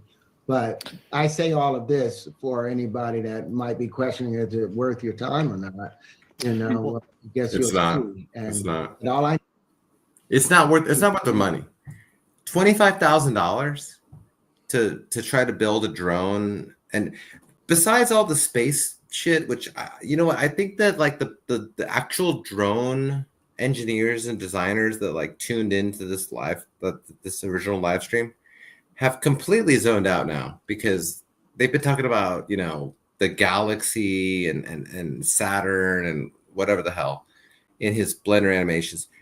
What does that have to do with drones at all, is my question. I have no idea. But honestly, this is the type of disorganized thinking that you would find in people who are on acid trips and suffering from certain mental illnesses, where they're seeing connections no one else sees. all I need is one of you to, you know, to try, and we'll see what happens. Well, we're coming up on the end of the hour. I think we should wrap up with, well, we're not quite wrap up yet, but there are definitely some people in the chat who are not interested. I want to hear from James about some of the people who are interested, because we actually already have some people who are either inspired or feel that the prize is worth their time. James, how many people have entered the contest so far? Let me see. So far, there are 12. We got a couple that applied during the stream, so that's great. And Okay. and that's that. Is that because you were offering free rides at the carnival? Okay, most people probably aren't going to get that reference. That's what, you know, what we're looking for. You know, I mean, anytime, you know, you know that you're moving in the right direction. You know, when you're swimming upstream. You know, it's. You know, and Not necessarily. Not necessarily. You know that you're moving in the right direction when you're swimming upstream? You know that you're doing something right when every single person disagrees with you. Not really. Not really. You know, if everyone's telling me that me writing one... I mean, there are times like... I think you know your program works well when you got a lot of syntax errors. Well, I was thinking that, like, I was trying to demonstrate that 2 plus 2 can equal 5 for sufficiently large values of 2. And I was trying to say, yeah, the computer's doing the math here correctly. And they're like, no, it's not. It's like, yeah, it is. And I had to explain what certain math functions did, and how truncate works. Because I was basically, it's a way to try to introduce them the idea that you and I can show everyone how 2 plus 2 could equal 0 in, you know, the integers modulo 4 and like cyclic operations, but that's not what Terrence Howard is talking about. Like, let's again make that connection here, where he's saying things that could possibly make sense, but he's not saying them the right way. Yeah, and 1 plus 1 equals 1 in Boolean algebra, too. Exactly. So does 1 times 1, though. some people are going to say, oh, this isn't worth the money, or that's not a lot of money, or it's going to take a bazillion hours to do this. That's okay to think that way. But, you know, what you got to keep in mind that we're looking for a longer term relationship. We want someone who, you know, who hasn't lost that sense of wonder, who just wants to see how deep the rabbit hole goes, you know. So that's just kind of a, you know, in a sense, a down payment on wherever this thing takes us, you know. And but this drone has been made. I don't know if he actually paid anyone. Yeah, and then where is this long-term relationship? And where is this $100 billion company that he keeps talking about? Yeah, I don't think it was ever going to be $100 billion. And and we know that this project will speak to the people that it needs to speak to, and it's okay if, I've seen a lot of the comments as well, rolling in as I've been sitting here, and that's okay. People don't have to think, and DJ puts it the best way possible. Terrence is pointing at something, and this is this is an ongoing, process of discovery, and it's nothing is has congealed. Terrence is pointing at a warning sign on a beach that says, "Don't swim riptide currents," and then saying, "Let's go diving." To the point where we know exactly everything about all of this. This is we're just like, hey, you know what? We've hit our technical limits amongst the team, and we need to bring somebody in who's open-minded enough to make this happen, because we want to see what happens next. And and thankfully, we've got about a dozen. Well, if your technical limits are someone who dropped out of college after the first semester, possibly because he's like, we've reached our limit, so we're gonna go ahead and find someone who knows what the hell they're doing. Well, to be fair, you can probably build things and learn engineering on your own, but Terrence Howard didn't even do that. Terrence Howard didn't even learn first grade math. Because autodidacts exist, but they're rare. People now, and all of them seem talented and qualified, and they all have a lot of really interesting things to say, and it's great. We're off to a good start. And it's buy the ticket, take the ride. You know what I mean? Yeah, it's like a challenge to see if we can collectively solve it. And I've been making obscure references to Something Wicked This Way Comes, and then he does it on his own. Problem is a collective mind working towards one thing to solve one problem. Yeah. Right. We are the Borg. 1 × 1 = 2. Yeah, let's get a bunch of people to solve one problem. Usually as a mathematician in my day, I can be one person solving several problems. Instead, let's get a bunch of people together to solve one problem. Very efficient. It's kind of off topic, but I was wondering, did Gödel ever say anything about the identity principle? Gödel. So Gödel. Yeah, I mean, he's Swedish, but Gödel. A lot of people. Okay, it's like quantum. Remember earlier we talked about quantum. We talked about energy. We talked about people exploit it. People think about Gödel's incompleteness theorems, and they don't understand what they are, for one. And they try to think, they try to make the argument that, math is incomplete. Gödel proved it. All Gödel really proved was that you can't have self-referential statements that prove their own consistency. I can't say something like, this statement is false, because it doesn't make any sense. You don't have enough context. So all Gödel really proved with incompleteness was you can't prove the consistency of piano arithmetic or of ZFC or of with or without the axiom of choice, with only using the rules of ZFC, So it's like you can't use a logical axiomatic system to prove the consistency of a logical axiomatic system. You have to go outside of that. It's self-reference, Like I was asking ChatGPT. I was like, what was I saying? I was like, I made a prompt to ChatGPT and I was like, what is this sentence about? Confuse the hell out of it. Because you can't say, what is this sentence about? Because you're referring to the sentence that it's about. You can't go back and reference itself. You know what I mean? I would love to see the graphs it used to solve that one. And you mentioned recursion earlier. Like recursion does reference itself. Like you can have a recursive function that calls itself inside of the body of itself. But what you have to do is you have to have a base case. You have to have something that stops the recursion, right? So, and maybe we're getting a little too off topic here, a little too above people's heads, but I don't know. People that watch your channel, people that watch my channel, I feel like they can understand that. Like with computer science, yes, you can have self-referential statements. And in fact, there's a lot of object-oriented languages. Like I primarily teach Java. Python. Great. Self, right? Self or this or you can have things that refer to themselves, and that makes perfect sense. But you can't have a system of logic that is very well organized, that's based on, you know, first order logic, where it's got a set of rules. You can't have it prove its own consistency. Yeah.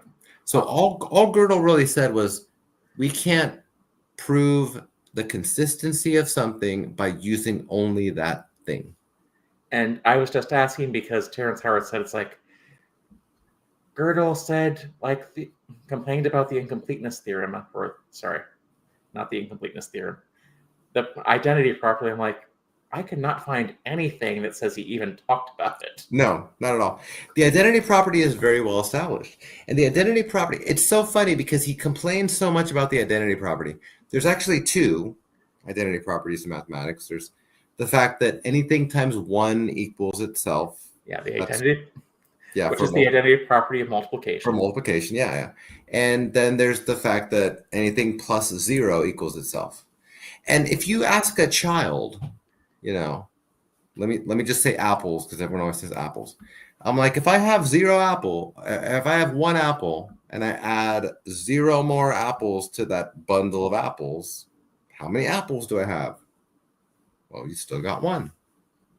A child can understand that. The fact that Terrence Howard argues against the identity property is one of the most ridiculous things that he ever does. And it has nothing at all to do with Gödel's incompleteness theorems, which he does have 2 of. And you know, anyone that wants to go out and research this, it is spelled Godel. With an umlaut over the O. Yeah, exactly. Just like my name is De La Pena. Yeah. But people still call me on the phone and say, hey, is Mr. De La Pena there? But, you know, I don't know if we want to go to the end of the stream or if people are getting tired of this already. It's already been about like 2 hours and 20 minutes. Yeah, well, I was going to say it's midnight here, so I don't know if you're getting tired. But a little bit, but. So if we can go to the end of the stream and just finish it since we're about 12. Up to you. Well, let's see if we'll go at least until they start advertising, because that's what they usually do. Yeah, just, you know, the prize money is just the North Star. You know what I mean? What it's about is the journey and the folks that choose to take it. You know, this is just something for them to work towards while they, you know, work on their, you know, area of discovery. You know? Mm-hmm. Like I said, I was brought there for one reason, and that's, you know, that once you get involved with the linchpin, once you tap onto truth, you know, that's you can't let it go, and it doesn't let you go. Everything you're looking at here is literally the flower of life, which they've built the entire pentagonal or the platonic solids from misinterpreting this flower of life and drawing straight lines where these spheres, these circles intersected. And the only approach, it's so ridiculous because his entire drone is built on straight lines. Look at the thing right in front of him. What's that made of? Straight lines. Well, he also thinks straight line motion can't exist. So, and straight lines, the natural geometry, and put the pieces together according to universal ratios. And the universe, you know, applauded and kept. I would also like to point out the platonic solids were built by playing around with right triangles, but I'm sure Mr. Howard doesn't care. Kept giving me more and more. So this is literally if you want to know another alternative to what you've been taught, if you want to see what the universe perspective is on a given thing, come and take this walk with us. What you find will blow your mind and everyone else's mind that you know. There's a question in the chat about how you're going to control it with only a 4 degree of freedom controller, and one answer to that is that Who says it's 4 degree of controller? The other thing is there are 6 degree of freedom controllers that exist. Another solution that I've heard people propose is that like you use a momentary switch. So when the momentary switch is down, you're translating. When the momentary switch is up, you're rotating. But again, the point is the contest. It's like binary. It's like when you have a 1 or a 0 in the front of a a signed versus an unsigned variable. It's like the leading bit, whether it's a 1 or a 0, is indicating the negative or the positive sign. Yeah, I can't believe how long it took me to get how they do that. And then, yeah, just because it's like I wasn't quite grasping, it's like, oh yeah, this is pretty simple. Why was I having such a hard time with this when I finally got it? Oh, I know how to. I'm inspired by that problem and know how to solve it. Okay, let's see. If you want more details about the contest, the website is, let me bring up the website here. It is terry'slinchpins.com. All right. I think this website is still live. The contest is over, but I think the website is still live. If everyone wants to go check it out, please do. All right. I think that's a good place to stop because this is just advertising a contest that's no longer in place. Yeah. And you know what? This was super fun. I had so much fun. Thanks for inviting me on your live. I am kind of tuckered out now. So thanks for coming on. If you want to do this again sometime, let me know. I'm sure we'll find someone even more entertaining than Terrence Howard at some point. I don't know if there's anybody out there that could possibly be more entertaining than Terrence Howard. But Young Pharaoh was pretty close, but he wasn't a math person. He was more just really bad with technology. But it's so funny, the fact that he knows nothing about math. He knows nothing about writing. His book is just trash. And he knows nothing about drones. And it's like, does he know anything? Well, I mean, besides acting, he's a decent actor, I guess. I liked Hustle and Flow. And apparently he's read a lot of like obscure new age figures like Zachariah Sitchin. He's just latched on to everything, He tries to be like a little bit Christian, a little bit Buddhist, a little bit New Age, a little bit spirit science. His Joe Rogan appearance was the reason why my channel blew up in the first place, besides the Oxford stuff. But thanks for inviting me on. I am going to once again shamelessly plug my own channel. Oh, feel free to do that. It is James De La Pena, which I might change the name of it to maybe like James Dell, just because people can't pronounce De La Pena. And I will probably make more videos about him myself because it's fun for me. People have been criticizing sometimes, like people that criticize it. Well, why do you make these videos? Like, we all know he's wrong, blah, blah. I do it for my own entertainment. I find it to be endlessly hilarious. Yeah. Mom, there are also sometimes it's like there's a creationist, I can't find the clip, who confused like 1 in 10 to the 70th odd with like or 10 to the 70th power odds with 10 to the negative 70th power odds. It's like you're only off by 140 orders of magnitude. I'm like, that's a pretty different number there. Yeah. But no. Thanks a lot. It's been great. I am pretty tired. I woke up at about 5 this morning. So happy spring break to everyone out there. All right. And go check out his channel. Please like, comment, and subscribe to this channel. Absolutely. Hopefully I will get back to more educational content. And this week I was actually planning on doing a thing on technology tech connections who was kind of right but went off the rails about some computer stuff, because technology connections doesn't really cover computer stuff, but it's an interesting channel otherwise. What was that? It was a channel that like what was his name? That bald dude that kind of went off the rails. Tech Review. What was it? Tech Review USA or something? I have not heard of that one. I'll go see if Yeah. I'll make. Well, yeah, it's been fun. I'm gonna hop off, but All right.